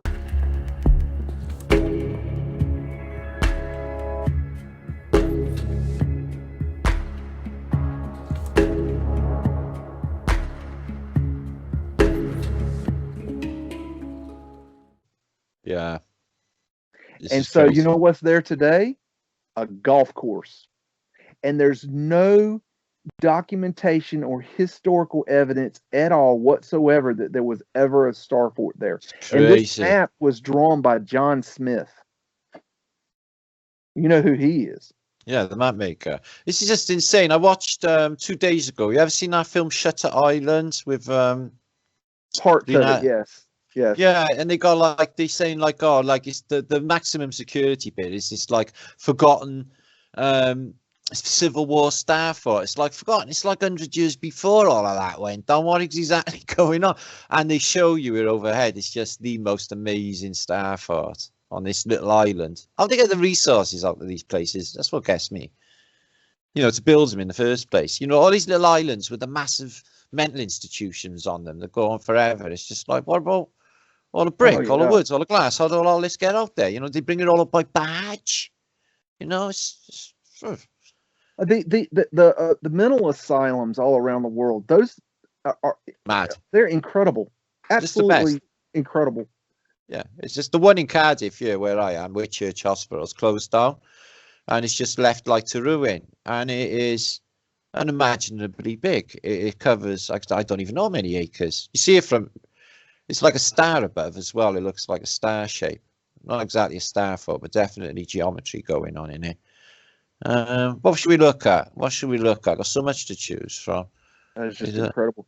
I mean, cannons and bells. I mean, you know, bells. All this stuff is just. Well, I've been looking into shells now, and somebody made a real cool comment today. Trying to work out what, like, you know, the allegory is for shells, etc. And I've been thinking about it. And there's a technology, you know, they are conductive underwater, you know, this calcium carbonate. And somebody suggested today. What's that? Well, that's a crown for giants. Crown for giants. Oh, wow. Yeah, I just got laying around in the Vatican. They do this. They do like giant things in the Vatican just in your face. So you can go and touch these things just to show you. I'll show you now. Yeah, I know. Jeez. This is crazy. So yeah, she suggested, what if those heaters are very interesting. Yeah. What if the shell was cloaking technology? I was like, oh, because they are hiding in the clouds. Like, so I was thinking, wow, what? Because like, I know it sounds crazy, but I like, you know, back about 15 years ago, myself and my wife seen a giant stadium-sized UFO. That's all I can call it. I'm not saying aliens. I'm saying a UFO. Right. Just like I could have thrown a stone at it. It was that close, right there in the sky. Yeah. And it just sort of just went off northerly direction about a quarter of a mile. I've had the same experience. And it disappeared in a slit in the sky. So like, I'm like, whoa, I didn't have that. Yeah, it went like that. It's just like a little, it's just like this big massive stadium went in a hole that big. Yeah, it just went into this, and it just like that, like a fanny. Excuse the phrase. Like, but I it was just driving went. in Texas one night Gone. late, and I saw what looked like a UFO, and it was above the clouds, but it was just right above the clouds. And so I pulled off on the side of the road and drove down this country road and got up underneath it. And it was like a light show that was probably 30 feet there was diameter. lights on this. I got no frame of reference for. I mean, I was like, what fucking color was that? You know, as the only reference I had to the one color was like a burnt orange, maybe, but not really. I was like, well, what color is that? Because I've got a name for it. It's like just, and I could see were every single pure detail. white. And you know, this happened back in the 90s, and I didn't tell anybody 90s. about it. Well, I do just you know what? ignored it.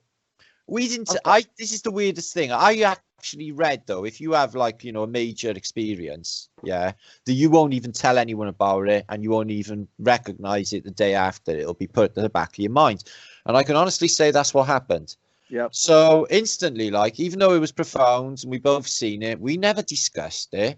Nope. And we never thought about it the day after. It was just there lingering in the back of our minds. Like, did this shit go down? Was we just drunk? This is 5 in the afternoon, you know? And Yep.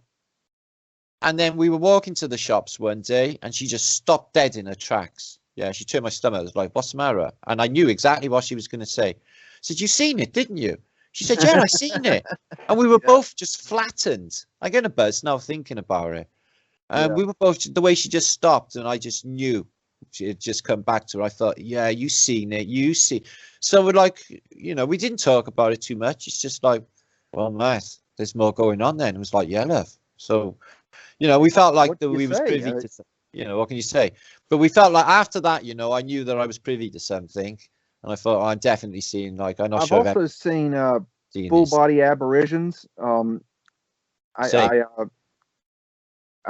in the 80s, I was in Tennessee, and was in what I now know was an old Tartarian building, and I saw a fully dressed what looked like a Confederate soldier, an officer.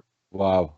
And that wasn't that. I saw it from a distance, and that wasn't too weird, but I followed it across the courtyard because it was about 100 feet away, and it went downstairs. And so I followed it downstairs, and there was a little underground area, which is now what I know is a mud flooded area. Yeah. And so I followed it, and there was a door, and the door was locked. And I was so freaked out. I was like, I got to know what happened. And I had this thought, Spooky. I bet there's a key. And I reached over on the side of the door, and there was a key hanging on the side of the door. And I put it in the door, opened it up. And when I looked about 150 feet down the hallway, in the middle of the hallway was this apparition again. And so I took off running at it.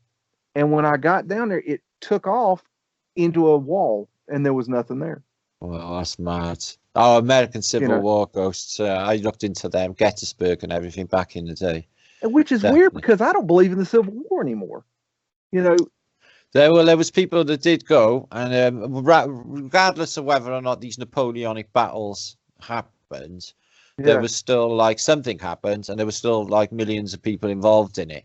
You know, yes, so I don't doubt that. But I'm just, you know, all we're saying is the narratives for like these giant battles, like with 500,000 people taking part, like, you know, Antietam or Gettysburg, like it's just the evidence American Civil War didn't happen. A couple of dead bodies, nothing totally going over. on. I don't think the American Civil War happened. That's something that's always bothered me, is why these guys in that time frame would stand there in a straight line facing each other with muskets and fire at each other. It is backwards, isn't it? It's just crazy. Like, what the fuck are they thinking? You know, Stonewall Jackson, the whole narrative. I included Stonewall Jackson in my new book, you know, and a chapter on the American Civil War. And I'm joking. Oh. I talk about basically Stonewall Jackson's life and death in the book. Yeah, the whole narrative for it, you know, how much it just, when you read it back, it's like, is this a fairy tale? Yeah, because it is. You've heard the thing about the 40 acres and a mule? No, in Battle of Gettysburg, you know, about you. Okay. When Sherman marched through the Yeah, south down and to Savannah. burned Yeah. the cities, right? Yeah. They Burn had the city. this. He had orders when he got to I forget what it was, an island. He had orders to give them the slaves that were on the I island know what 40 you're on acres. about. I know what you're on about. You know what I'm on about? Yeah, I can't think of the name of the island. It's off Savannah. Okay, good. Yeah. I can't remember the name of the island either. Yeah, But yeah. the story goes that what people will tell you today is that the story goes that they were supposed to be given 40 acres and a mule. But the real story is, if you research it, is that they were to give them 40 acres.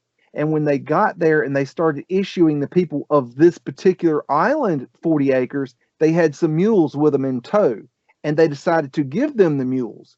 Now, Okay. here's the interesting part. The order was rescinded, and they were told not to give out any more 40 acres and no mules. Okay. But still to this day, people believe that they're owed 40 acres and a mule. Wow. It's not true. Whoa, that's rough.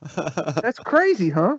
Yeah, everything based on a lie, just like everything else in this place. Yeah. And I hate to say it because it kind of sucks for people, but the truth is it's not true. I'm all right with it. Anything, nothing surprises me anymore. I've just seen so much, I've learned so much, the things, the research that I've done and the stuff that I've discovered is just like, at this stage of the game, I don't think anything would surprise me, honestly, really. And what's happened in the last year or so, where it's going, Neil deGrasse, you just showed that guy. I can't stand Neil him. deGrasse. Oh my God. I hope that comes off this year. I'd be really excited to see if he debates Eric Debate. Yeah, I put that little video up the other day, didn't I? I would be very excited to see if that would come off, because that they can't, don't you? They won't be able to debate us at all. They won't be able to, because what are they going to say when they look stupid? They're going to look really, really stupid, aren't they? And they can throw it, he just always goes to, he'll shoot off his mouth about, I don't know, Euclidean geometry, or he'll just chuck some fucking fantastical figures out there that no one can understand, thinking he's all clever and smug by doing that. Yeah. When they're going to hit him up with like, well, can you explain, pressure differential? How come this place is justifying the second law of thermodynamics and about water? He's an actor. Elon Musk is an actor. I mean, where's Elon's car lately? Anybody seen his car? All of them. If it's in, this is the stage I'm at, right? If it's in the public domain, okay, for millions to see, they're probably not even there. You might not even be looking at Musk. Yeah, he don't look the same in any two shots. Yeah, this could be just a deep fake generated. You've image. seen the AI where they can have an actor looking like an actor, but it's somebody else talking and acting, and it looks real. Yeah, they've been doing that a long, long time. This is that technology there of overlaying faces and all of that. I've seen practiced in 1909 in France. This technology is not new. They can do it. They 100% can do it. And if it's like, in pixels on a screen, they literally present absolutely anything, and anyone will buy it and chew it. It's just crazy nonsense. I'm not sure Biden's even alive anymore. I don't see any proof for it. What I am discovering with this entire journey, about the history, flat Earth, and the mud floods and everything else, is I think for true answers, I think that we should look inside, is what I think, because I think there's a universe inside us of untapped potential and discovery. What we find out about ourselves and what we can achieve in this place. So all of this, the fake history, the fake geocentrism, evolution, Big Bang, all of that would be stripped completely bare and void and not needed anymore when everyone realizes their true human potential. Yes. It will fall through. Have you looked into L.C. King's theory of the electric flat Earth? I know L.C. King. What's it based on? Circuit board cities, or it's just like Thunderbolt projects, electric universe? I'm not gonna try to explain his theory because I'm a dumbass when it comes to Well, I know where it comes from. He's pals with my friend Zachariah, who's in America, I think he's in your state now. So he's mates with Zach, and Cammy and the rest, and they're doing all work with. They got a Faracell there. They've got all sorts of stuff. They've been looking into light, which is fantastical. We know nothing about it, and it's a shame how little we know. It's embarrassing. That's a cool picture right there. I like that. Before and afters. Well, the basic theory is that the Earth is a battery, and that it runs like a battery and charges and recharges using the sun and the moon and the water and the ether and all that. Yeah, now, yeah. That's not a good explanation. LC, but I do know what you mean, and yeah, I do go along them lines of being self-replicating. Interesting battery. that it makes more sense to me. You know, if it's right into circuit board cities, you know, the whole mechanism would need to be charged up, wouldn't it? You know, right. So, you know, if it's going off of, I don't know, Schumann resonance, this is what's happening here is science is just lied. And when they've just tapped the natural science that is there already, you know, what we need to harness. And the technology, believe it or not, is an inner science because all is mind in the first place. Yes. The technology is with us and the secret's with us, you know, so. Well, see, Martin, one thing that's helped me is that I studied spirituality from all around the world, every religion, every spiritual practice from all around the world. And so I use that in my studies and base everything I do from that standpoint and understanding of how the universe works, universal laws and all these things. And so the esoterics things come into play here. And it's really helped me, and I really wish people would go deeper, as you're saying, go within, and flush out instead of, you know, I make videos and I explain, okay, I'm looking at this here, and this is what this is, and this is what I think that is, and I point things out to people, and I'm trying to get them to look, but in reality, I want them to look inside and use their own heart to think it through, not their head, their heart. Yeah, I think that, you know, there's a parasite in this place, and I think that it possesses people, if you like, and it's prevalent. But I was discussing this only today. You know, somebody asked me, a lady actually asked me, you know, are we the descendants of Satan? What's really going on? I said, well, I couldn't really answer that, love. But what I can tell you is I think that, you know, that we are definitely in like the biblical narrative. You know, it seems to be all about what's happening now. So, you know, following the timeline of Revelation, say, and everything else, and they are definitely going out of their way to fulfill prophecy. There's no doubt about it. Then the players in said prophecy would be real. So I've been looking into the last week or so, I guess, the Archangel Michael. Okay. Now it seems like I go with electrical forces for angels, okay, and also demons, as Solomon's books show you, that the Solomon sigils for invocating these things are electrical, you know, forces out of geometry. This is how it all comes over. They use his words, they use his invocations, affirmations, etc., to get these things across the threshold from their realm. So somebody told me, makes a lot of sense now I think about it, that this entity known as the Archangel Michael, who is fighting for good, okay, because there's a spiritual war, okay, not unlike the beginning of that film with the Titans fighting and floating around in the air, you know, they're all battling away. Yeah. So, but there's like generals are gathering in their masses at the moment, because it's like basically this big holy war is in the background, is basically they're all on the front lines and they're waiting. It's all determined on what goes on down here right now at this moment, whether or not a human race is going to make it or break it, and they're really doing a piss poor job, so it's a bit worrying. So people who have been possessed, okay, you could say, or of being operated, okay, by the Archangel Gabriel, Michael. David Garn, who's the lead singer of Depeche Mode, although he doesn't know it. And Michael Hutchins, who was the lead singer of In Excess, was also, and he's also dead. And do you know what?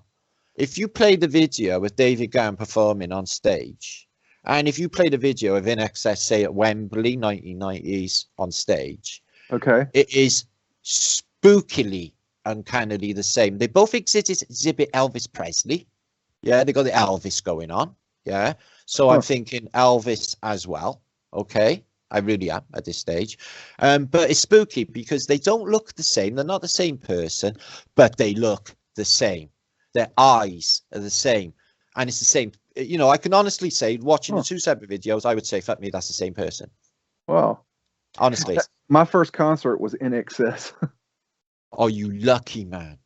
I would have loved to have seen Excess. It was incredible. Oh, I can imagine. How did my ears rang for 2 weeks. I bet it was loud. Man, oh man, awesome. Mystify, I bet it was amazing. The harmonica, I bet it ripped through your brain.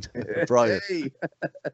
Really? You've seen it in Excess? I'm so jealous. Oh, it was I was in high school. For stadiums. First concert I went. It was for stadiums, they killed it. They was just fantastic on stadiums. Absolutely fantastic. They were phenomenal. They were at the top of their game when I saw them, and they really thought it. Yeah, well, with Kick. Yeah, the Kick album. Kick, yeah. Brilliant. See, after that, like the second album, and then after that, he sort of like went a bit mushy, and then like he saw like he's on the drugs and everything went to shit. But when he was first killing it, oh my god, yeah. It gives you shivers. Always gives you shivers. You know, it's just like there's not many performers out there that are fantastic in that way. What you do find is them. You know, people like that. They admit, you know, Beyonce says he was one of those guys. He was like a Mick Jagger type, you know. He just exactly Mick Jagger as well. Like, you know, he doesn't look like he honestly looking at him now, right? I seen a video of him recording on a Skype call like 3 months ago. He doesn't even look like he can peel a potato. So how he can just sprint around the stage for 3 hours in Glastonbury only 4 years ago is beyond me. He was in his 70s, but he did it, and he sung, and he never got out of breath. No idea. Right, so you know he's singing "Sympathy for the Devil." So you're thinking to yourself, well, yeah, he's like devil's bitch, isn't he? And he's just like, you know, he's kept going by devil magic. But it's not. It's like what's happening is like Beyonce says when she hits the stage, and Venus Williams says the same as well. She says the name of this personality or multiple personalities that is like basically possessing them. Beyonce has some sort of relationship. You can see it on YouTube. It comes in and then she's like having an argue with it and it goes away again. But like, they're not fantastic people. In fact, most of these people are really, really fucking dull. David Bowie, for example, he's really dull when he was going. It's like everything he come out with was like, oh, really? It was just like rhetorical bullshit. Shut up already. Yet on stage, there was this fucking fantasticness going on. And you find it for a lot of people, you know? It's just like they just, when they're on stage, there's something channeling them is what I'm getting at. I had Britney Spears sit in my office one day, right across from my desk. For sure, for real. Yeah, for real. And she was. What did she say? Hit me, baby, one more time. Well, I'll tell you, it wasn't that big a deal, but she was coming through town on a tour, going from one city to the next, and she stopped at our office because we had a video conferencing suite that we rented out. And she wanted to watch her new music video. And so they rented the video conferencing suite for an hour. And when they got there, it wasn't time for the broadcast yet. And so she was walking through the building and I was in my office. And next thing I know, I look up, Britney Spears is sitting at my desk on the other side of my desk. Did you say anything? She was real. I don't remember the exact words. She was like, she did ask where the bathroom was. I told her where that was. And she asked, she said, what is there to eat around here? And I started naming off things. I'll never forget it. I said, and there's a Schlossky's Deli. She goes, Schlossky's? I love Schlossky's. Oh, good job. I wasn't fucking there. Dear God almighty. But, you know, she was just a kid. She wasn't the crazy person that she is now. You find that? Like, I find it really sad, actually, because somebody was showing me the other the other month, right? Miley Cyrus, when she first come out, was this beautiful, sweet country girl. Yeah, it's just, oh, how lovely. And then 2 years on, like, she's the whore of fucking Babylon. Yes, legs apart and coming out with all this disgusting stuff. Keep your eye on Grace Vanderwall. Do you remember her? Say it again. Grace Vanderwall. She won America's Got Talent. Oh, I don't know about that. Okay, this girl, she was like 10 years old. She won America's Got Talent, and she's really good. She's an amazing singer. But if you watch her today, she is going through the same kind of crap that those girls went through. She's going to be like the next kind of. They will. Yeah, they will. Taylor Swift and Britney Spears. They're going to screw her up too, and they're already starting with her. Sad, isn't it? It's really sad. What was the other one in the Mickey Mouse Club with Britney Spears? The other girl, Christina Aguilera. Christina Aguilera. Isn't it the same to her? She was all like, Mickey Mouse Club and all that, and then the next thing you know, she's the whole of Babylon. Justin Timberlake was in the same group. Yeah, exactly. Yeah, they were all in the same gang. And what's the other one's name? Justin Bieber's little girlfriend. The brunette haired. Yeah, I know. My son goes on about it. I don't know these people's names. Oh, he thinks she's glorious. I don't know. Shush. They do. I can see her face. I just can't picture her name. I can't remember her name, but she can dance. Famous. Yeah, she can. I've seen her dancing on a chat show. She can move. Can't remember her name. Don't worry. It's not Christina. It's not. No. It's not Christina. It's not Ariana Grande either. No, she's another one they've done it to. Yeah. And now Rhiannon, she started out a little bit sweeter. Next thing you know, she's the devil incarnate. Katy Perry. Oh God! Did you see her? I got a video on my computer. Did you see her when she cranked up in a bedroom one night? Yeah. No. I can't even believe that's the same human being that's on a stage in a stadium. Yeah, doing what she does. Because when she's just like lolling around in a gym jams in the bed, there's nothing special going on. That's just like any other girl you would see down the shops in the morning. And I'm not even joking. Yeah. She's all wigs. Yeah, but she's not like, she wasn't fantastic is what I'm saying. So she cranks up on YouTube, and my friend, right, one of the truthers, one of the flat earthers, Dan, says to her, the earth is flat. And she just clouds over and goes, the earth is flat, like that. The feed goes dead like a minute later, but we had time to grab it. I've got it, right? Story goes, is in the morning, they brought in Neil deGrasse Tyson in the morning to explain to her how it wasn't flat. Oh my goodness. Because millions of people had seen it, and it got taken off of YouTube. I got it. I downloaded it. That's crazy. That's just crazy. It's mad. Yeah, she just looked just like really ordinary, honestly. Like she could be any one of our friends. People don't realize how much is scrubbed from our sources. Okay, I'll give you some examples of things I know that had been scrubbed. I saw a documentary in the 90s about how they were taking satellites and taking pictures of the Guatemalan jungle and down there in South America area and Mexico, and they were looking at a phenomenon where on the satellites there would be trees that were maybe 20 to 30 to 40 to 50 feet wide, rows of trees, and then they would be really long, like miles and miles long, where they were raised above the other trees. And so they would go down and look at those areas, and they would find roads, and they were old Mayan roads. In Guatemala, you're saying, was there? Well, that whole area. Okay. They were looking at the whole area down there, and they were finding these roads. But the thing is, I've never been able to find that documentary again. That's one of them. Another one I saw in the 90s was a documentary talking about underground New York. And it was showing all this underground stuff in New York well below the subway lines. Never seen it again.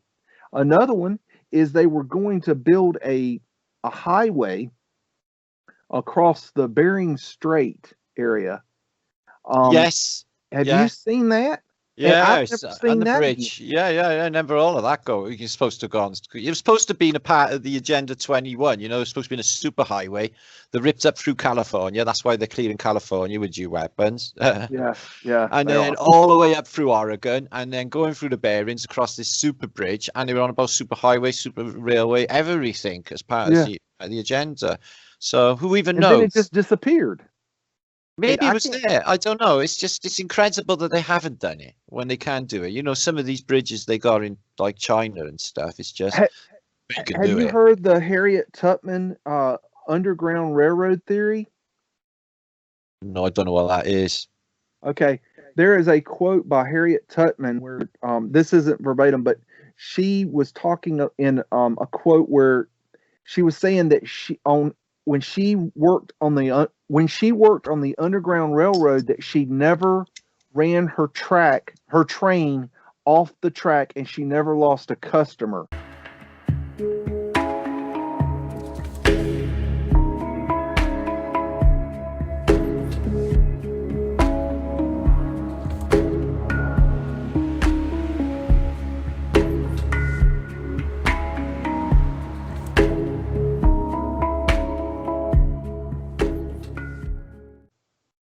And basically, what the researchers are finding is that there was a third train track in America that went all across America, and it was a tinier track, and there was an All right, I know now. underground railroad. Yeah, Not- I know now. Yeah. Not underground tunnels where they would move the slaves, but an actual underground railroad. Yeah, it's supposed to be narrow gauge. I Narrow know. gauge track. Yeah, I know about that.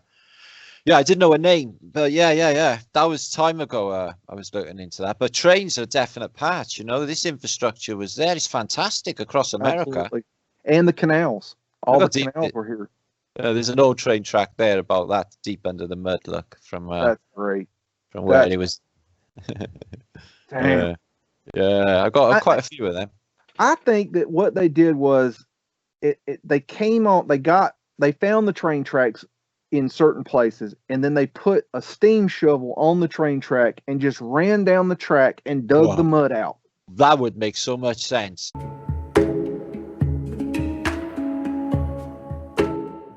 Dug it out. Because if you look at a lot of the train track areas, you'll see these, it's like they've dug it out. And they just kept digging out. And then you find pictures where they're actually doing this, where they're actually going down train tracks. Now they say, oh, they're trying to cut through hills and shit like that. I don't think they were trying to cut through hills. I think they were trying to cut through the damn mud. And I think as they were going, they were digging out the tracks. I love it. And that would work as well.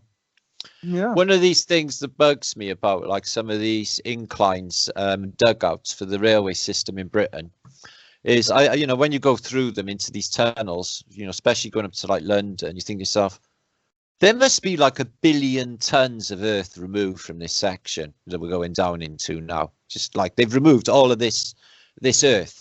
And for every single railway and motorway in the UK, I was like, well, what did they do with all the access mud? Did they just sprinkle it around the countryside? Where does actually all of this go? Because it must. So then it occurred to me, like, that this is just an older system, and they were just like, digging out whatever was left in there. Same for the sewer systems as well. The underground. It just gets me, it drives me nuts actually that they basically build an underground in London before they concentrate on its sewer system. So let's just nail, a way of moving about, yeah, and then we'll think about all of the big stink. But first, 1836, let's get this underground underway.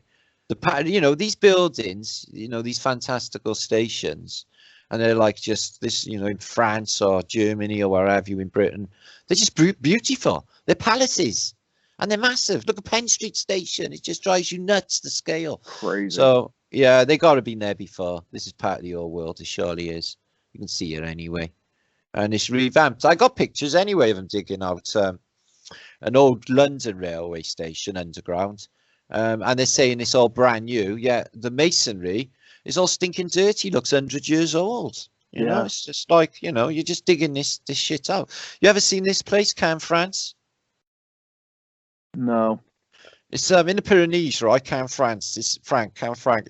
It's all like empty now, it's just like, but it was a stopping off point in a railway line through to Spain back in the day, and used by like millions, and it's like the longest railway station in the world.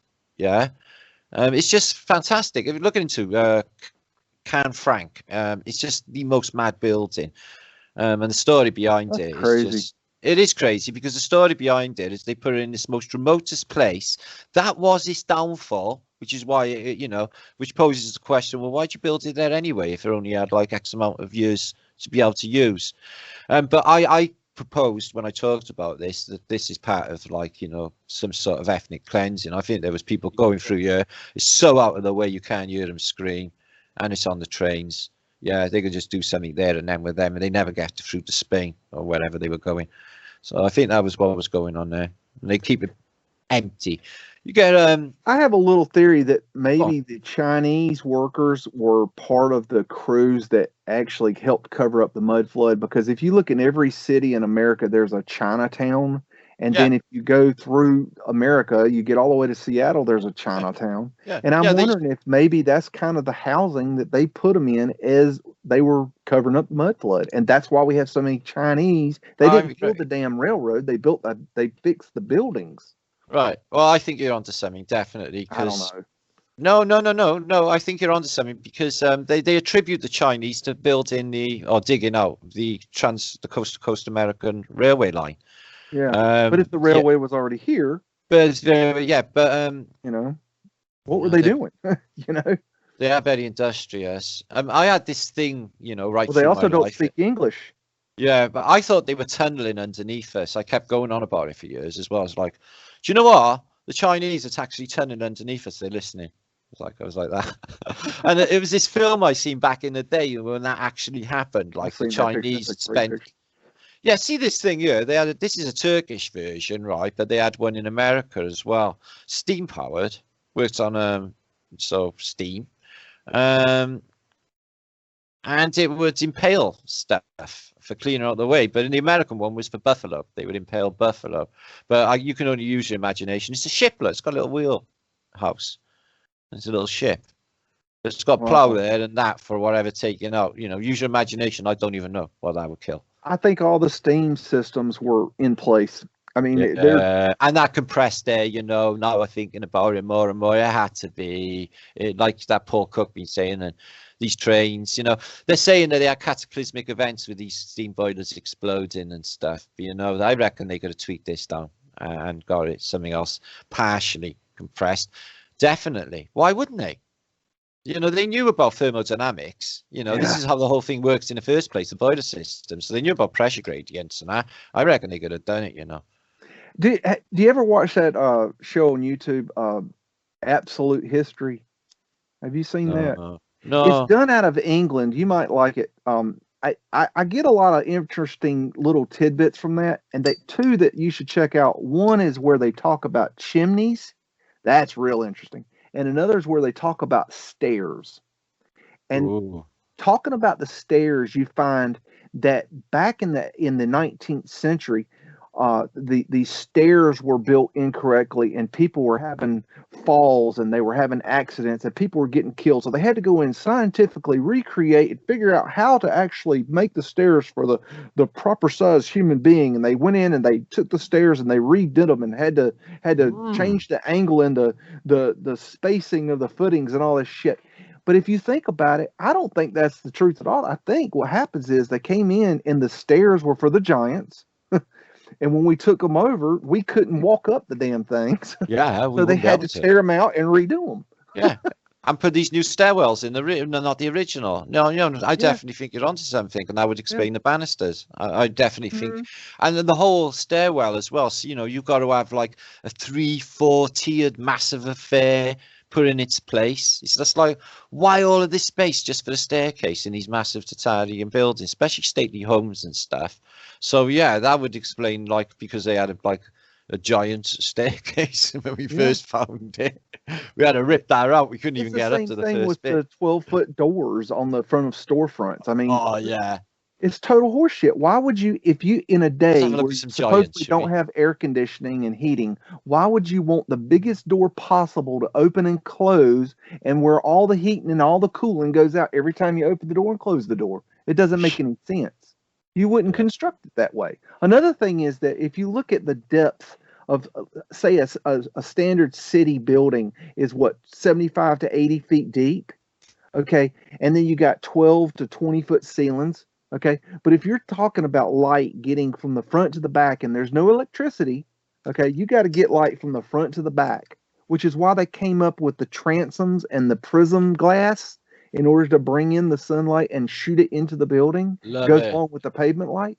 You know, why would you build in a time of building like that with no electricity? Why would you build a freaking building, not just one, but thousands, I hundreds know. of thousands, where you can't see the back of the damn building?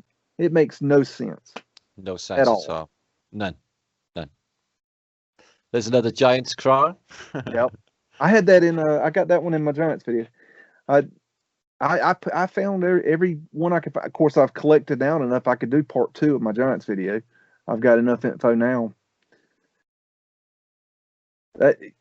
Man, I bet it would have been really cool if they were around. I think the last ones were bullied and just paraded around. You know, I really don't think they were respected in any way from what I'm finding. There always seemed to be the last remnants. I mean, Right. you know, Yep. even like I sort of knew a giant when I was in the Merchant Navy. He was a Dutch boy, just a hippie. He was really cool. It was really cool. But he was like touching 7 foot. It was just the maddest thing for him to even be on a ship. Yeah, he had to double over to get in under the bulkheads. It was I ridiculous. used to do some work for Shaquille O'Neal Oh yeah. on his private house, and I designed his audio and video systems in his house. Should booby trapped on the shell. And he is a freaking giant, man. I know he That's a is. He is big- massive. I know. I seen him next to George Bush. He was like literally twice his size, wasn't he? I'm 6'3", and I felt like a. Are you? Yeah. Wow, you massive cat, you. You're a I'm giant. 250, 6'3". Yeah, that guy, that 7 foot guy. I spent a day in Rome. We all went ashore together. First time I went to Rome, and he came with us. And well, he had the weed, so he was coming. Right. And everyone, it must have been awful for him, honestly. I was like, I really didn't like it. There was people like pulling one another and stopping in the street and staring at him. Yeah. that's Even horrible. children saying, "Mom, look at that man," and all. I was just like, ah. And you can see it was hurting him as well. He was embarrassed. You know, he couldn't like live beyond that. I was like, oh, that's freaking awful. I You know, think it's the not. later ones, or the ones we have today, I think they have a problem with their genetics. But I think the ones that from these old pictures, I don't think they had that problem. Well, no, I this guy. think they were I real tell you giants. what, you're right, because he was 7 foot, but he was really skinny, and he had like just basically really really long legs. Yeah. Yeah. Yeah, and it was like, oh, he was all disproportionate. It was like, but he wasn't like a proper giant. He was just really, really, really lanky.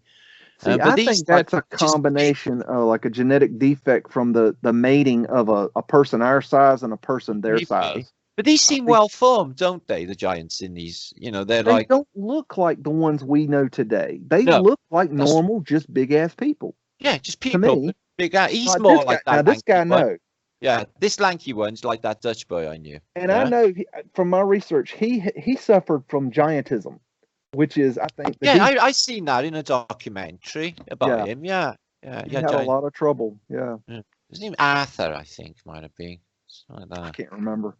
Yeah. He was really famous. He was very Yeah. very famous. Yes. Oh, I got one thing here.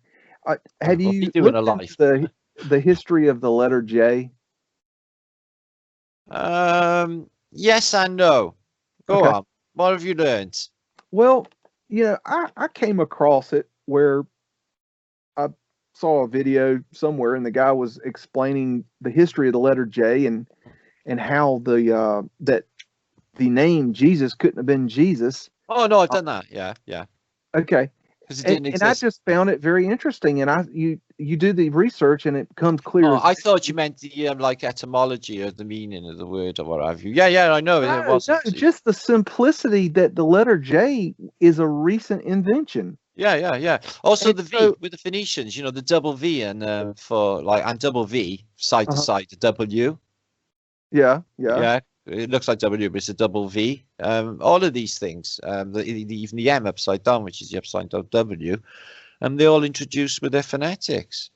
This world now of the phonetics and property and corporatism and everything else that we're forced to endure in the place. Yeah, all of that got to go. I'm thinking quadrophenia right now. Sorry. That is it. That's why. I know. That's BG Head, man. He just drives his hair now, and he's Right just off the like edge. off his head's on black bombers. He's going zzz on his Lambretta or a Vespa. No, he had a Lambretta. But And I he don't goes, remember. yeah, no, he had Lambretta. And he goes, Yeah. The Vespas were the ones that had more money. I think I forget the names of them. I had a Vespa, a little pedal and go, a throttle and go thing when I was 16. Oh yeah. Yeah, I was a skinhead, so it wasn't cool. You know, they started having like Vespas and stuff, but in the beginning, you know, it was a mod thing. You know, you just like Mod. Yeah. but he got adopted by the skinheads, and they took over all the Lambrettas and that. Well, the guy in Quadrophenia, was he a mod? I can't remember. Yeah, it was all mods. There was rockers mod. too, right? Yeah, it was like I used to do all of that, right? I used to go to like seaside resorts on a Sunday. We used to take 1,000 skinheads on a train. We used to have a special. I ain't even joking. We used to go like Western-super-Mare. I didn't go to Brighton, but I did go to other resorts. Brighton, Right. Bournemouth. So like you get off the train and there's like 2,000 skinheads, yeah, all marching, you know. We are the skins, we are skins, we are. And then we are the mods, and it'd be thousands of them. So we'd like, just run at one another and just have an almighty massive fight. They used to get fucked up every single time, yeah. Because there was always the difference was is skinheads back in the day, yeah, they were always street boys. They were boys from suburbs and inner city boys, street boys, yeah. Right. And the difference between the mods was they was all middle class, looked after, silver spoon born in their mouths, yeah. Right. And we're just basically posh boys. So like they never had no bollocks because they haven't lived it hard. They had the clothes and the scooters and they had the clothes, the scooters, and they was like rubbing out everyone's faces in it because they was like rich in it. They was the rich boys. But yeah. So like the flip side of that is, you know, they're shitless. They just get back. Yeah. So they did with a the lot rockers, of loads too, right? Didn't they? Yeah. With the rockers, we was fine with the rockers. The skins and the rockers was mates. Because the thing is, all the skinheads was listening to AC/DC and Black Sabbath and everything at night, you know. I was Pink Floyd and everything else. Ignorance, a skinhead that you're talking about is not the same as like an American skinhead, the neo-Nazi type skinhead, correct? Well, you could interpret it as that, although I was not in the neo-Nazi type of thing, obviously, because take a look at me. Yeah? It seems like I ain't exactly like that was an. I'll explain to you now.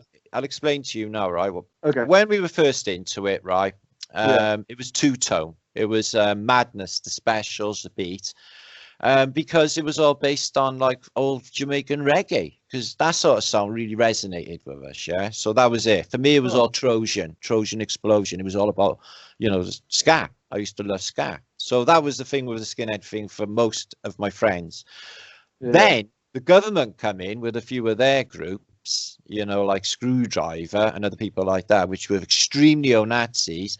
They get the narrative for skinheads. Everyone's pointing at skinheads then, that like they're all like Nazis, which is absolutely rubbish. Yeah, right. You know, it was just I my mates and my gang wouldn't even dream of thinking like that. Yeah, because that's just totally retarded, and we were got hijacked. It got hijacked, like the hippie movement and stuff. So like got a really bad name and stuff. But honestly, it was all brothers united until like, I think over here though it was different. I think it was just then listen, you know, in Britain we're wise, yeah, and we can, you know, them neo-Nazi guys that you see in America. Everyone knows they're just fags, yeah. They're just pure repressed fags playing out, yeah. And that's the thing with them. They got big problems. Yeah. Yeah, and it's just transparent, you know. That's like the British culture, okay, was based on like misogynistic pigs, getting you in a beer house, getting you filled up as a drink. This unsociableness towards females was prevalent in British society. To be I've noticed that in studying British history. When I was a kid, this was how it was done. Yeah, my saving grace is as I never had a father home, and I grew up with two women in the house. Yeah, so I never had that like psycho guy to come and do his narcissistic stuff, which he's programmed into because I'm the man. I'm the man. So it was all based on bullshit patriarchy system, see? So it's like it cuts out the feminine, it cuts out the essentials of what we need to thrive in this place, you know, Mother Nature, the holy feminine, if you want to call it that. Right. So yeah, so that's been a big part of this culture, full stop, is taking the woman out, you know, and like, but we're British culture. So it was all based on darts and snoozing and drinking and football and fighting and violence, and they segregated everyone out into different musical movements. In the 80s, we had the new romantics, we had the skinheads, we had the punks, we had the mods, we had the rockers. Everyone had their own style. Some groups got on pretty much all right I've together. always been a big fan of the Sex Pistols, and I mean, they were the second album I ever owned. I was terrible. I was a proper brainwashed skinhead. You know, if I seen a mod, I had to automatically go up and lay into him. This is the mentality that I had. It's Yeah. like you can't let that fucker go alive. Yeah, yeah. Sort of thing. But that was a society. Like I tried to explain to people how really violent the 1980s, late 70s, and you know, just how violent society was. You know, in Saturdays, the idea of British, this was a fantastic night out, right? So you go to the football in the afternoon, you have a massive fight with the neighbouring fans, yeah, covered in blood. You never got arrested, you got away with it. You did get bit by a dog, but that's all right, because we went out the club late, got paralytic drunk. All right, I came home with vomit all down me, love bites all over my neck. I haven't got a clue where they come from, but I tell you what, it was awesome. I had a fantastic time. Yeah. British society, yeah, that's a complete Friday night. You did the whole thing, like, you know. But yeah, looking back on how retarded it all was and all social engineered, I didn't realize to what extent, you know, back then to you know, how they molded people. But it was all division, you know. And I held a party one time that horrible. I held a party one time that they counted 10,000 people and they had 82 cops show up, and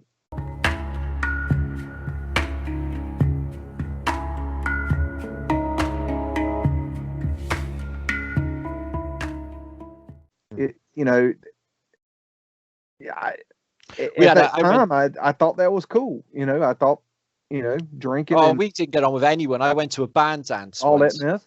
I went to a band dance once, right? And it was like run by a load of farmers, and they had like the big barrels of cider, and they were giving it all out. It was great. Music really loud, lights, everything. So I'm just standing there, like, right, and I look over, and this guy is talking to the farmer and pointing over at me. And I was like, what the fucking talking about me for? The farmer, who was like built like this guy here, comes marching over to me, grabs me by the throat, and just dangles me off my feet like Darth Vader style, like just basically killing me. Yeah, I haven't got a clue what's going on. Okay, this is just out of the blue, and literally all my mates, which were only young teenagers just out of high school, like literally destroyed him. Like literally took him apart. Yeah, it wasn't. He was like, he looked like Blob after what he'd done to him. Yeah, so all of the farmers came over like in an army. Yeah, and we was like literally just fighting farmers like for about an hour. Yeah, until the SPG, the Special Patrol Group, came in with riot shields, hutting across the field to break up the massive riot that was happening. So that's what it was like. You know, it was just crazy. Like, it was really, really, really crazy and violent. Like, you know, there was people like my mate. Why do we do that stuff though? I mean, because it was socially engineered into us, mate. Honestly, I think so. Because I mean, I would dream of anything like that. I wouldn't dream of anything like it. I wouldn't dream of anything like that now in the modern day. But in them days, it just seemed pretty normal to go to a football match and have a fight with, say, a Swansea fan. You know, it's like. You know, it was just, didn't even think anything about it. And now it's just a completely different world. Everyone's just. It's not fighting for a reason. It's like a. All of us against, it was like I said, it was all of those, you know, there was sectarianism going on with Northern Ireland and everything else. And, you know, the black people in Britain did not have a brilliant time in the 1970s in this country. You know, people were just even the television was bringing television series out, you know, to try and have a go. So the whole paradigm, you know, the comics on 8 o'clock television were just taking a piss. Yeah, it was disgusting. And so that was the culture we lived in. It was unwelcoming. It was scared of everybody. Yeah. So it was foreigners. It was anything that's not British. They're that bad. They were just proper Nazis. All I can say for this country. So I didn't associate anyway, because I grew up as an Estonian. You know, my father was Estonian. I grew up around Estonian children. Went to Estonian camp every year. So, like, you know, it was like, oh yeah, I get it. I'm Welsh. I'm British, but I really, you know, I don't. You know, I got another thing going on. If you got a you know, because people got their national pride, haven't they? I bet you love being an American, like I love being Welsh. Yeah, yeah. Well, So I did. I do. Until I woke up. Well, it's not the country, it's not the government, brother. Yeah, that's the thing. We're blaming, like, you know, like I say Wales colloquially, like, because the Wales government I can't stand. Yeah, but the Welsh people, they're beautiful. Oh They're yeah, lovely. it was Like the American people are people. all like, you know, coming in, you know, and they're like wicked hosts. They're like the Welsh, you know, and they're lovely, you know, people. That's indicative of America welcoming lovely people. But the way that the outside perspective is they tell us a different story. In 6 years of having American friends, I can say all that's just been programming. I was taught my whole life that Russians were the enemy. Brother, same year. Same year. That's complete horseshit. Man, they're just cool. They're just really nice, cool, funny people. I know. They're freaking great. I'm so glad that I've learned, you know, more about Russian people and their culture and their history. Because, I mean, they do not teach it here. I'll tell you that. They don't want you to know nothing. The only thing they want you to know is that they have nuclear bombs and they're going to drop them on you, and they're the threat. Yeah. That's the only thing they tell you. And it's not true. None of that's true. No. Well, I grew up, like my father was in the war, in the Mannerheim front in Finland, for about nearly 4 years, fighting the Russians in what was called the Battle of Fire and Ice. So when I grew up, if I was like at my father's ship, which was quite a bit at the time, he was like, if there was a Russian ship like docked behind him, he'd just swore past him and he'd say, "Sink, you bastard." Well, he never swore, but he would like curse the ship. Like he you know, he'd seen terrible things in the war and atrocities, but again, through conditioning, and they've done a lot of things under orders. There's terrible things happened in the war, no doubt about it. So like I was listening to him, you know, and thinking, oh, do they really like it? Because I had the same thing going on with people going on about Jews when I was a kid. It was like, really? Well, what's the thing about them? Like, you know, they look all right to me. What's going on? So I went out with a girl. I went out with a Jewish girl when I was about 15. She was absolutely lush. Yeah. So that put that to bed for the rest of my life. It's like, I've been out with a Jewish girl. Yeah. Yeah, it's just like, it's the government. It's like, we're not like, it's Netanyahu, and it's his cabal. That's the problem. You know, they're just like people, aren't they? I can verify that. People are people. I mean, same way. You know what? They're different. Not to say they're not different. You know, every culture has a lot of different things. Okay. You know, one day you were on live, and I don't know if you remember this, but you started talking about bacon. Okay. And thinking about that yesterday. I live a very simple life. I live off grid, and I can't afford bacon. Okay, but I like bacon.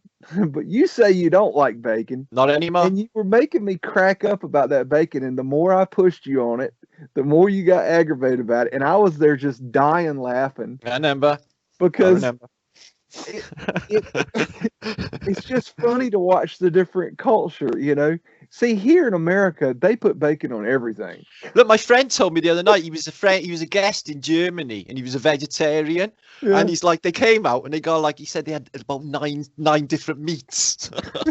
like they're gonna eat all this, and the guy was like, "You don't eat meat? How do you live?" Yeah, so just couldn't get it in his head like that. This guy's like not eating meat, but. With the bacon, I tell you what triggered me off, and I was thinking about it yesterday. I watched this video about 2 years ago with a doctor. He's got a YouTube channel. Excuse me, I'm so thirsty. I was keeping pigs in the garden, and he showed you how disgusting they were. with their diets, and he just chucked in a manky fish, and he showed you, look, these don't think about what they're eating, they're just eating it on automatic. I could feed that dog shit and he would eat it, and then all that's going into it, and you're going to eat that, you know? Someone's like, oh, and I got to think about it then. I thought, actually, that is disgusting. And I heard another tale as well about how they conduct themselves, and they are really horrible creatures. They are not nice, what people say. They're not. No, not in a sty. They are disgusting creatures to one another. Although I have Could be a magic guy spell that lives behind me, and he had pigs at one time, about 20 of them, and I would go down there, walk around in the pen and pet them, and they'd roll over and let you pet their belly. And yeah, I heard all of this as well, and they're lovely. But I've heard, like, but I right, had a friend who was disgusting animals. I can't even tell you, they're gang rapers is what they are. They're not nice at all. Oh, they'll kill you. You don't mess with them. Yeah, I heard. I was under the impression, I have mentioned it, I was thinking like they would be like they were a type of human being that had a magic spell put on them, because when you look at them, you know, their eyes look really human, but yeah, there's nothing at home. Yeah, there's no intelligence there as such. Reminds me of Animal Farm, George Orwell. Yeah, exactly. And they taste supposed to be the most similar to human, isn't it? Yeah. And then you've got certain religions like you know, Judaism wouldn't even entertain it, or you know, they're like, whoa, this stuff's just revolting, disgusting. I got to think, wow, you nailed it with the masks and the blood transfusions. I wonder what else you got right. I believe Jews and Muslims won't eat pork. Is that correct? Yeah. Yeah. They want to entertain it, but the thing is, they'll have a vaccine that's got pork extract in it. Not that they tell them this, which is a bit of a thing, isn't it? It's like force feeding them pork, really. Yeah. So I'll pass on the vaccine, thanks. Yeah. So I to be honest, I accidentally ate pork about a few months ago in a Domino's pizza. I was like, oh, that was freaking lovely. Oh, that because I had pepperami because it was donkey, and I don't know what pepperami is. It's not pork, is it? I don't know. See? It's just meat, isn't it? It's not even anything. It's just a meat. Yeah, I don't know what kind of meat. I think it's donkey. Donkey. I think so. I would love to be, if I could afford it, I'd love to be vegetarian, because I mean, I love vegetables. No doubt.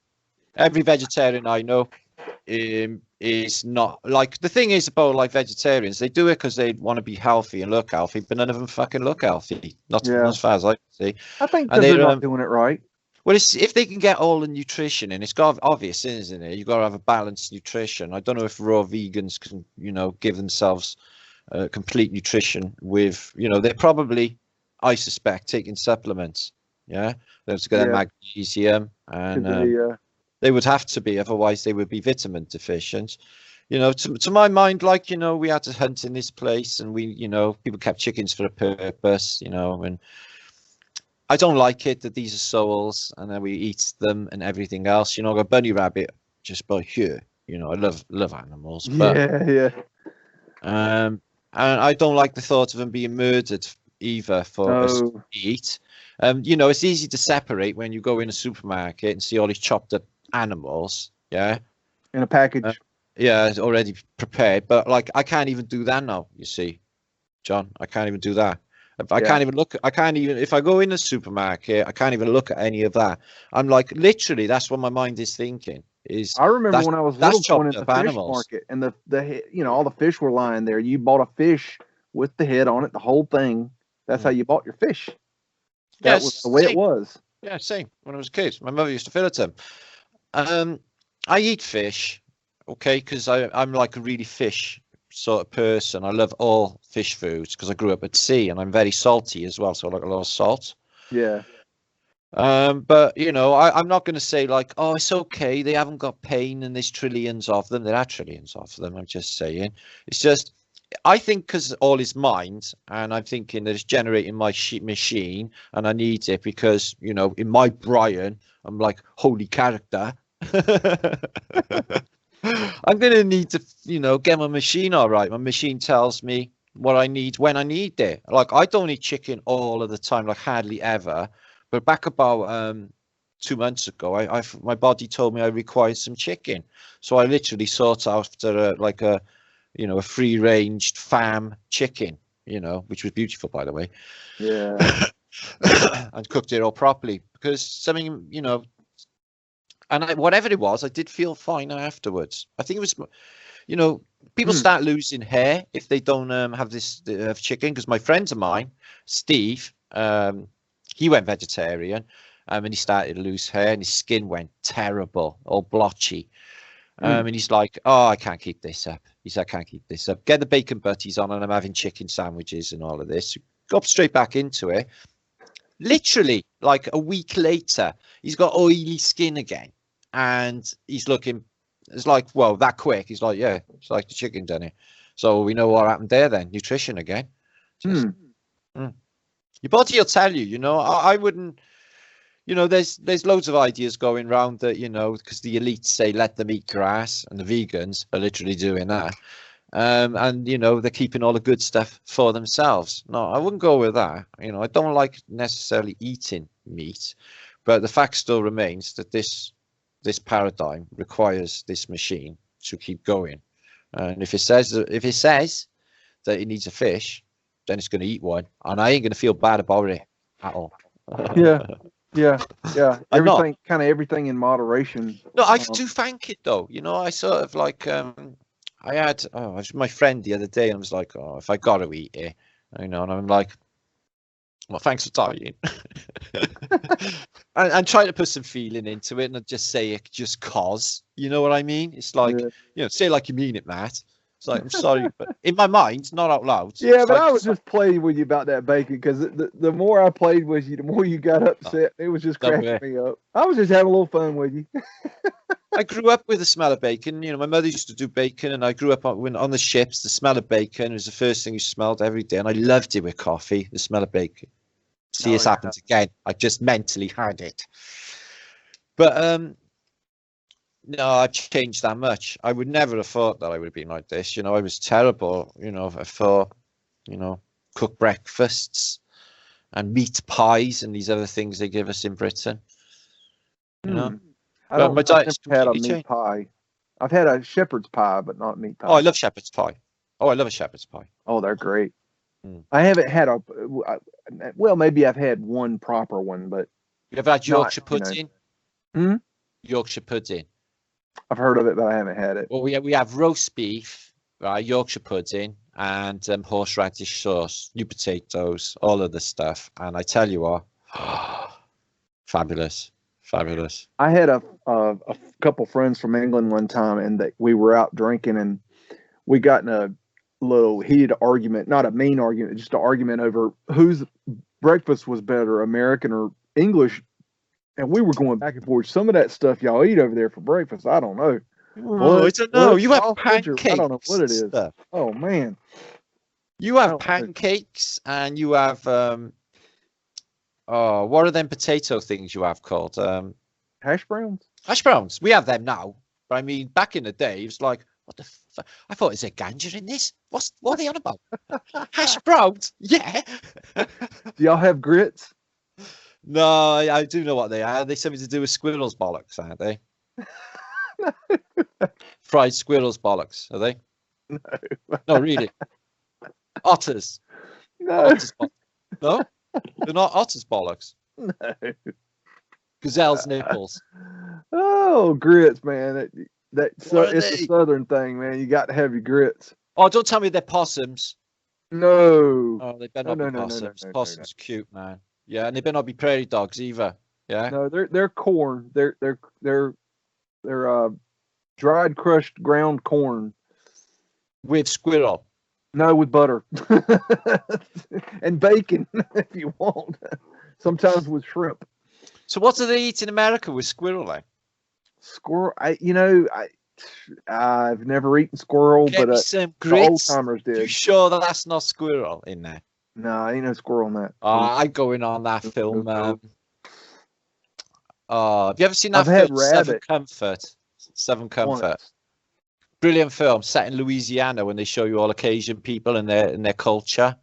Yeah. Yeah. And they're cut off from society, and they went down there to flush them out. Yeah. Because they were that cut off from society, and they didn't want to be messed with. You know, they weren't dodgy or anything. They were all right. I like their music. It was a Oh, good there film. was a that reminded me of for some reason, but there's a I think I told you that I had the guy Caleb from Streets of Tartaria help me and get a Wi-Fi antenna for me so I could do lives. I explained that to you, right? Yeah. Okay. Well, I don't know if you've seen his channel, but he's started a channel and it's really good. He does Mudflood boots on the ground where he goes and looks in towns and cities and looks at the buildings live. Well, he records it, but he shows himself out there looking, and it's really good. Yeah, But he's working on a theory. Got him, yeah. I was looking earlier. He's working on a theory about Brigham Young and the Mormons, and he was trying to get in touch with you about a picture that you showed several years back. I got another one. Did you see an email from him? No. Well, but I do have a ridiculous amount of emails, and usually if I forget them, it comes up days later, but not all of them do. If that makes any sense. He's looking for a picture you showed of a cartoon of a Russian guy with a gun that's bent in the shape of 1879, I believe. No, 1811. 1811. Yeah, I got the whole collection of them. You do? Yeah. Is that something that you can? Yes. Can you show that? Yeah, sure. He has been looking for that picture really hard. I'm not something to do with his research. 1812, I'm sure it is. 1812. I'll show you now. I don't remember the picture, and I didn't know how to help him. Yeah, they are. This is the one now. So these are the collection of pictures set from there. Is that the one? I remember he said it was a gun. That looks and like a gun. His force in 1812 down his throat. The year. Okay. Yeah. Yeah. Wow. Huh. There's a lot of clues in these pictures. These like literally reset pictures. It's like they show you, these running away from some sort of what looks like a holographic army in the snow, cowering.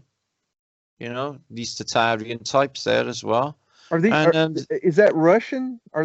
What this is Napoleon's army, on the way to the Battle of Borodina back in 1812. So they followed a comet, Napoleon's comet, which is the same comet that's triggered off New Madrid in America, like broke into two. Same comet, mind, and then there's like the worst snow ever, and like 500,000 Frenchmen die on the way there. So it's all folly.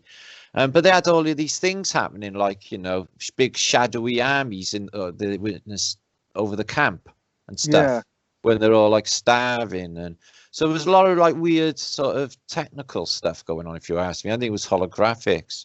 Let me show you this as well. So like everyone desperate to get away from this army, this horde, and they're going up a candle. Well, the candle is light, isn't it? It's the light giver. And then you get the top. And you get like London, Constantinople, Rome, Paris, all in New York, all in the glow of Lucifer's flame. Wow, I've never seen these pictures. That's crazy. You can have them, brother. I'll send them over. Yes, I'd like to see those. UAP, I sent them to about 2 years ago. He had them. This is brilliant. When you can mag up on this, a bit better when you get it. Like, it's not good on Google Images. But like literally, if you see inside the web here, it's like every aspect. Writing. Yeah, it is. It's every aspect of our society in there. It's like a lot of it is decipherable, like moderation. You see in there, moderation. Yeah. So there's so philanthropy there. So they're all aspects of I guess that society in the net. Like the net of the day, the internet. So this is the biggest wham of all. Yeah. The year 1812 is a jack in the box. It's a joke. And he's so they're shoving the year down someone's throat. There's a reset happening. Yeah. Calendar change, comet, worse summer, summer without winter in the summer. This happening. And look, he's just like, it's a joke. It's a joke. The year's not even there, if you ask me. That's wild. So they show you they have in 1812 balloons with troops on board, but we knew this already. Armadas. Not sure what's happening with the face though. So yeah, it's just all the Russian, you know, like look at this. He's so small brained, he's looking through the telescope the wrong way round. It's like looking towards Europe. He's like, Europe is so very far away. He's like, turn that round. That's so weird. Yeah. Yeah, there's clues to, like, you know, they got these like demonic characters in the background, the players, you know, the fat capitalists. And you know, the way they divvy up humanity at the end of a reset, you know, whoever's left, but they're doing it here. So they probably play a game of cards for, you know, this will probably be maybe the, I don't know, Albanians, just anybody, you know, it's a sect of society. They'll play games, card games. They'll probably be killed later. They're probably doing that. And here's the Russian Orthodox, and what are they putting into a boiling pot? Okay. Is all of history. Huh. So yeah, art, rhetoric, chivalry, trait of chivalry, evangely, imitation of something there. That's crazy. Another treaty, and they're just putting in a big cauldron. You know, like literally, they're, you know, to me, it's like they're rewriting history and it's coming out their way, isn't it? Because they're cooking the books, That's amazing. Yeah, yeah. So whatever happened there was so bad that it's like, get me out of there, back home to Europe as quick as I can. And what we're looking at here is not Napoleon's army. I mean, everybody. The people going into Russia, however, they're crying. They're crying their eyes out. It's just, what? It must have been just proper apocalypse. 1812 was when Napoleon arrives in Moscow. Okay, Moscow's in flames, but the population's not there. They've gone east apparently, and apparently they left a token force of Germans, okay, or Prussians at the time, to set fires to some of the properties, but not really. So none of the important stuff was like burnt. And Napoleon's sitting there and it's like, well, there's no point me staying here with all these empty buildings. I've got nothing to rule. I'm going to have to march what's left of my army thousands of miles all the way back to France. Oh, shit. Again, makes no sense to me. Yeah? No. Apart from they outstretched their supplies by far, because, you know, even with Hitler, did exactly the same maneuver, yeah, and when he went into Russia in 1944 or 1940s. Exactly the same maneuver, right? But he had trains to keep him as far as he could go with occupied territory to keep the supply line going. Napoleon didn't have trains. He's supposed to keep the supply line running for going on to 1 million men. Yeah, from what? What, just loads of camels coming up later with all these supplies? It doesn't really, and in the worst winter of history, he loses 500,000 men. To me, I don't even think this is that. That reminds me of the American Civil War, where George Washington's men didn't have shoes for their damn feet and their feet are freezing. And I'm thinking, what fool is going to be eating? They ate deer corn. If you know what deer corn is, it's a really large, horrible tasting corn. And they would have deer corn. They would eat a few pieces of deer corn, and they had no shoes for their feet in the middle of winter. And you think about that. That's just insanity to think that's even true. What fool is going to stand and fight with no shoes on in the snow? Nobody's going to do that. Ridiculous. It's ridiculous. The narratives, when you think about them, is like, really, like you said, with the two, you know, standing hundreds of yards and firing muskets at one another. Yeah. So what's the chance in living? Hoping the guy in front of you, who's like right by there, is going to miss, is your only chance. You know, it would be hard enough to believe if they like crouched down and tried to hide, but to say that if you know the history, you know that they didn't just fire at each other. One side fired, and then the other side fired. Yeah, in volleys. One side fired, and the other side fired. And then somebody comes up from behind to fill in the gap on the front line. It's insane to believe it. It didn't happen. It didn't happen. Didn't happen. It's just ridiculous notion anyway. It didn't. It couldn't have. I mean, it's just, and I know that now, and you know that, and we need to, and we're trying to tell people it's the temperature went right down. I haven't heard you speak of it, but have you talked about the Bloomberg hit piece yet? No, I haven't mentioned it. I read it when somebody linked it up to me. I think it was probably the day it came out, or last week sometime. Yeah. And I read it and I thought, oh, fucking hell. Well, I tell you what I thought. I thought, well, they've done a piss poor job at that. If they're trying to grab the narrative, yeah, they should do some research first. This will never hold up. And Zero. Nothing. Just stupid. So, yeah, all they did is a favor, really, as far as I can see. I know they were dishing John and stuff. But like in my head, it's like, so, that'll bring people, over and to have a look at it. It was like I stopped sharing the screen. No, I haven't I? Yeah. No, I haven't. There you go. Stop sharing screen. It's kind of in between. There it is. It's like if you want to train somebody as to how to write fake news, that is a perfect article to give them. Because I can see what he's doing with the Q though. Yeah, it's like he's trying to. The thing is, right? What bugs me is like. It's like he didn't. I think he mentions in the article they had no evidence. It's like, hang on a minute. We got mountains and mountains and mountains and mountains and mountains. Like, and he avoided all of the. They didn't show one piece of evidence that we have, not one. They said they believe that this building was a Tartarian building, but they don't show any evidence for it. What a trick, though. The later ones we stay away from. Yeah. They're like a 1909 or a 1916 or something. It's like, hang on a minute, that could have been put there. Stuff was built then. So should we just step, like they picked like 2 or 3 buildings in the whole article to talk about. There's hundreds of thousands. I mean, I don't even know. Shit. It was a shit choice. Do you have a number? I mean, can you give a number, an estimate, a number at all? I mean, just off the top of your head, 100,000 buildings, 200,000.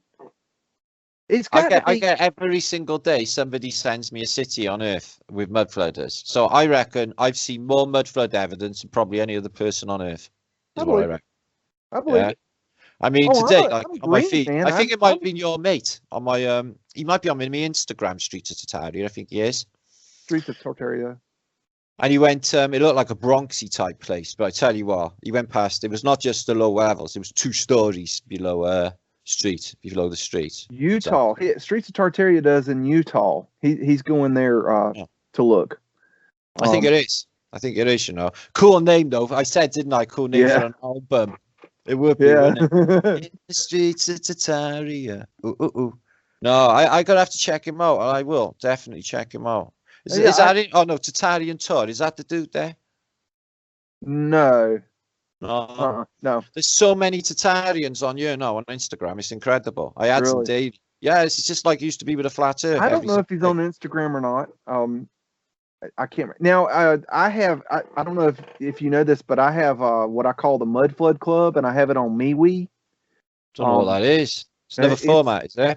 On my video, on my pages, on all my videos, there's a link to my Mudflood Club, and that's my social media page. That's where I hang out. If you ever need to, if you want, that's where I have everybody sending me pictures and all that stuff, videos and whatever.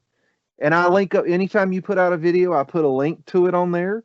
Oh wow, thanks. It's all on there. I wasn't aware. Cool. It's I call it the Mudflood Club.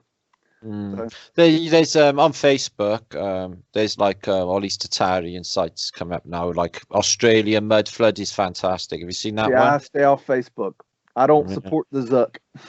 I don't support the Zuck, but I use it. Yeah, for ends to a means. It's like thousands of people see me on there, and I got the same for Instagram. And like, I'm not really at this stage. It's like because it's like a war. I'll just use it and squeeze it as much as I possibly can. I know the score. I know. It's a whole different ball game, man. I'm just a little fella trying to. I got no choice in the matter. Something, you know. Well, I guess away with a lot. I stamp all over the place, don't I? Regularly on all formats, and I just like I'll go around picking up the pieces of my mouth along the way.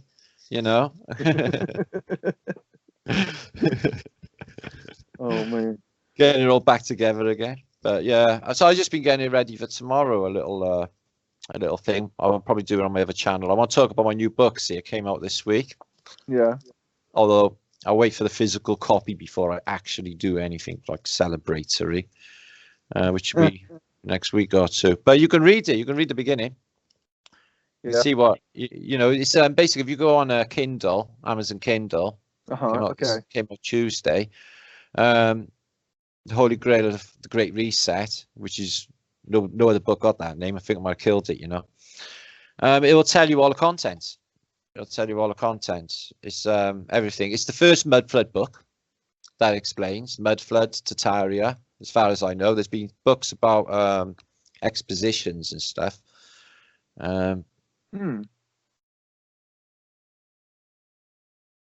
People have done books on the you mean the world's fairs and things like that, expositions. Somebody done one. I don't know what it is. It's basically covering everything that I talked about for the last 4 years about expositions. I've been talking about expositions. I looked on my Tartarian channel like 2 days ago. First time I posted about expositions was in, I think it was 2016, late 2016. And then I just went into it then, 2017, just petered out of flat Earth, really, because, like you say, there's only certain amounts you can go on about. You know, when I was doing I'm doing my research on Raleigh, North Carolina, and I didn't know that we had an exhibition in Raleigh, and we did, and I didn't know that we had a trolley park. You've got a convention thing there, one of the biggest, haven't you, in Raleigh? It's like a convention. It was big. But I'm talking about an old time, like in the 1800s, they had an exhibition, and they destroyed the grounds. And then also I found out that they had a trolley park in Raleigh that I'd never heard of. And then come to find out we had 2 trolley parks. Trolleys? Trolley buses, are they for trolley? Trolley parks. Yeah. Coney Island is a trolley park. Oh, right. Yeah. Okay. Right. We had 2 in Raleigh. I'd never even heard of one. 2. We had an exposition in Cardiff, apparently. I found out recently. I got the list for, and I thought, like, well, that's interesting. It seems like everywhere's really had one. Yeah. I was interested in it way before I started talking about it, but I didn't think there was anything in it. I just thought at that stage, I thought this is just like the most beautiful architecture. I don't see anything better out there, you know. So yeah, but I hadn't really recognized we were looking at potential older world. No, you know.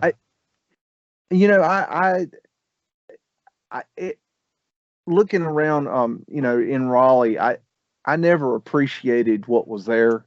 It was just old crap, old buildings. I never appreciated it. Not till I found this. Cardiff's brilliant. Cardiff's brilliant where I am. You know, you got history everywhere. You know, castles and. See, we don't have that here. It's not. It's so all old. Now. See, that's one thing that's interesting about this theory is that over in say Europe, that it's still there, but in America, I think they hid it. I think they covered it up and destroyed things. Because you look at when you think I know what you're saying. Old world, I think of Europe, but the more I look at this and the deeper I look, the old world was here just as much as it was there. Exactly. It's not here anymore. They have burned so many cities here to the ground. It's unbelievable. Tell me about it. Yeah. And then you urban renewal, getting rid of any other massive building that they call urban renewal. That got rid of a lot of the others because you didn't have a war in America to get rid of the architecture in the same way, did you? You know? Right. So you know what brutalism is, right? Well, not really. Okay, again. Brutalism. Let me show you an example of brutalism. I'm gonna screen share. So I hit screen share. Yeah, and then you see the box. Yeah, and just hit the page on the top you want to present. Okay. It'll come up when you click it. Let's see. And then go to your web page, and the web page will show on the screen. Okay, I'm gonna go into my my Raleigh. This is my Raleigh folder. Can you see it, by the way? Not at the moment, no. Okay. All right. What am I showing? So I hit screen share. Hit the screen share and then bring up the actual screen. You know, just click the back page. You know, on your internet. You know what you want to show, not the Skype. So click. When you get that white box, you'll see the page you want to show. Okay. So click that. Yeah, here we go. The web page. Okay, it wasn't up there before. Okay. Okay. And then just go to the web page you want to show. You got it. That's it. Yep. Okay. I need to find this build. Here it is. This is what's called the H.J. Brown Firm Coffin House. And it was the place where they built coffins in downtown Raleigh. And later it was a bank. But what's interesting about it is this is a picture of it originally. This is one of the early photographs of it. Is that showing? Yeah, I can see it. Yeah. Okay. Is it a black screen? Well, you clicked the image to come up, did you? Okay, I'm trying to make it bigger. Okay, this photograph right here is the building originally, right? And then, okay, see if you can see this. Can you see that? Yeah.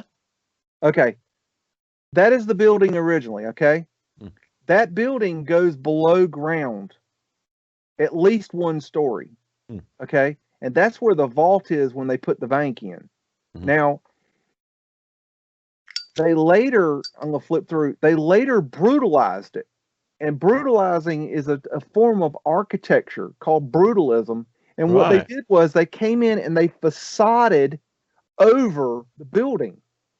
So that's what it looked like my whole life.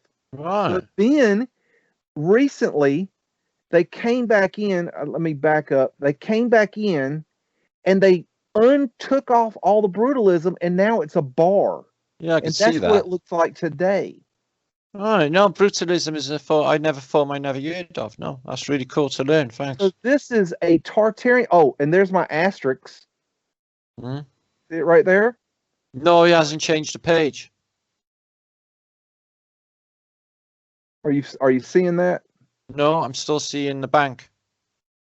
The bank. Okay, hold on. Is it changed now? No, it's still on it. I think you need to cross to. Oh, you got it now. You're on the page with the banks. I can see your cursor. Okay. Can you see that now? No. Is it large? Okay, wait a minute.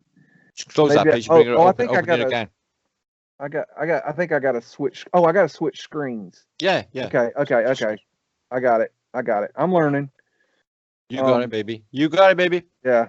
So is that now. it? Yeah, you man. see it now? Yeah. Okay. Is it getting bigger? Bigger. Okay. See the asterisks? Yes. Okay. That's what I'm finding everywhere. It's called the Four Angels. Have a look at the Union Jack flag of Britain. Yes. It's exactly the same. Jack, yes. Yeah. It's the Four Angels. Yep. That's what it is. This is, and there's, let me, okay. And that's what it looked like my whole life. I passed by that building probably 4,000, 5,000 times and never once ever even thought twice about it. You wouldn't. And it's ugly. Why would you? And this is what was underneath. Brutal. That is the original building. Sickening, isn't it? This is how they are hiding it. And they all the Phoenician stuff, yeah. They've done this all over Raleigh. I found many buildings like this. And now they're starting to uncover these things. How about that? Yeah, that's pretty cool. So just Raleigh is an amazing city. I mean, it's okay. Yeah. You got the original state prison, okay? Today it's called Central Prison, okay? And Central Prison is the original not sure how it's absolutely torrential, the rain, yeah, all of a sudden. Really? Yeah, it's pissing down. Okay, I'm gonna have to share the right screen there. I'll have to go pretty soon because it's coming up to 2 and I've been going a long time. All right, this is the original state prison. Okay. Fucking hell. You see that thing? That's 5 stories. And the story is that the prisoners built their own prison. That's the original stone wall that's still there, but the rest of it's been torn down. I'm going to flip through these real quick so you can get an idea. This is in a small city in North Carolina. Crazy. Look at the size of this thing, and look at the top. The towers. It's so similar to the British ones, asylums as well. Exactly. and it's a prison. And if you look at the population of okay, that's what's there today. Oh, I never That deemed building, the same. that's what's there today. And right here is where the building was. This Okay. is the original wall, stone wall that was there. Jesus. And this is an overhead shot of it. It was massive, absolutely massive. And if you look at the population of the entire state of North Carolina, it was like hardly nothing when they built this. Oh, That's what you find. And right about a mile away from this, there's a building exactly the same damn size, and it's called the Insane Asylum. Figure that out. And they're always out in the middle of nowhere as well. It's like, again, materials. Got to get all that there. Yeah. From where? What quarry? I don't know. I'm gonna have to go soon. I'm like Okay. really tired and trippy out a bit because I'm like, keep going. I was wrecked and knackered before I started the hangout. You know. You sparked right up, I tell you that. Well, it's a conversation with you, bro. I've really enjoyed that. And we going nearly 3 hours. We have. Well, you know, it's. Did you wonderful. record this? Because I have. No, I'll let you record it. Yeah. No, all right. I'm learning. I didn't know how to do that, and. All right, fair enough. Well, I'll put it up. I figured that it'd be good for you to put up as an exclusive. An extra. Yeah. Flat Earth British and BEAGS. Cool. Yeah, I mean that I really appreciate the time, and you know it's nice to talk with somebody that's awake. I'm gonna be honest, I'm surrounded by people that are unconscious, completely unconscious. I don't have nothing to do with them. I'm lucky. I'm in the Truther community, and we're awake people, and I it's the times that I don't see them physically. It gets to you. It's like online it's not the same, but no, I just don't. I wasn't into them in the first place before all the lockdown and that. They're just showing themselves. So at this stage of the game, I'm like, I hold you all in equal contempt. I can't even. You're terrible, a lot of you. It's like they're gonna get what they got coming. Yeah. I'm sorry. We're trying to help. If you can't listen, can't keep flogging a dead horse. It's the movie The Matrix. Is in the movie. That movie is very important. I think people really should go back and look at that. Definitely. In the movie, the guy says, or Morpheus says, no one can be told what the Matrix is. You have to see it for yourself. Yeah, man. And that is exactly the truth, because you can't wake somebody up. You can't do it. I don't care how hard you try. Everyone's waking mechanism is different, though. I've seen people wake to different, things, different subjects. It leads them all to the one, truth. And you can't do it. You can maybe seed them a little bit, but you cannot wake somebody's ass up. It's impossible. You have to wake yourself up. And it's, I think I spent many years trying to wake people up and having conversations with them. And, you hook them while you're talking to them that first time. Yeah, it's the energy, though. And then I find like if you're out there with your energy up, people they can see and they're like, what's going on? Why is he like that? Oh yeah. And they sometimes they want to know what's going on, and I'll share. But then you come back to them and it's like they've shut down.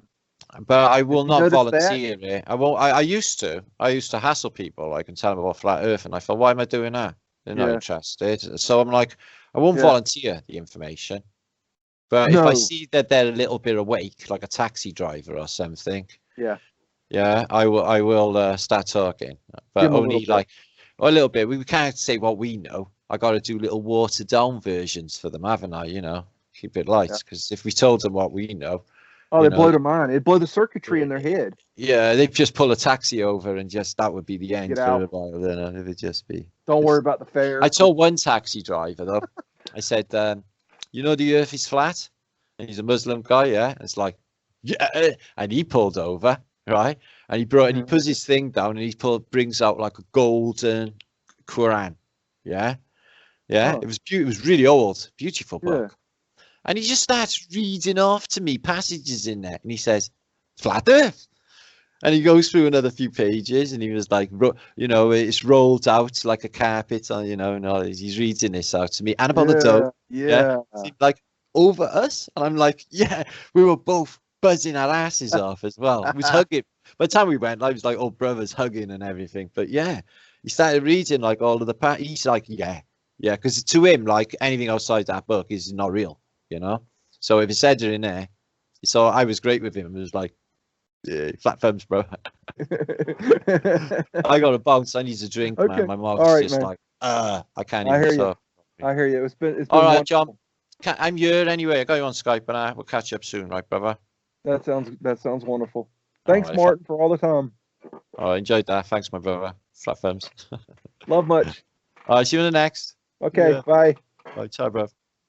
Hallucinate to segregate, mediate, alleviate, try not to hate, love your mate, don't suffocate on your own hate, designate your lover's fate, a one world state as human freight, the number 8, a white black state, a gentle train, a broken crane, a heavy weight, just too late, like pretty Kate, as sex all mate, and death and state, appreciate, depreciate, fabricate, emulate, a truth dilate, special day, the animal we ate, guilt debate, the edge serrate, a better rate, a youth irate, to liberate, fascinate, deviate, reinstate, liberate, to moderate, recreate, or detonate, annihilate, atomic fate, mediate. Say woof again! Say woof again! I've got one that can see. This is my kung fu, and it is strong. See you later.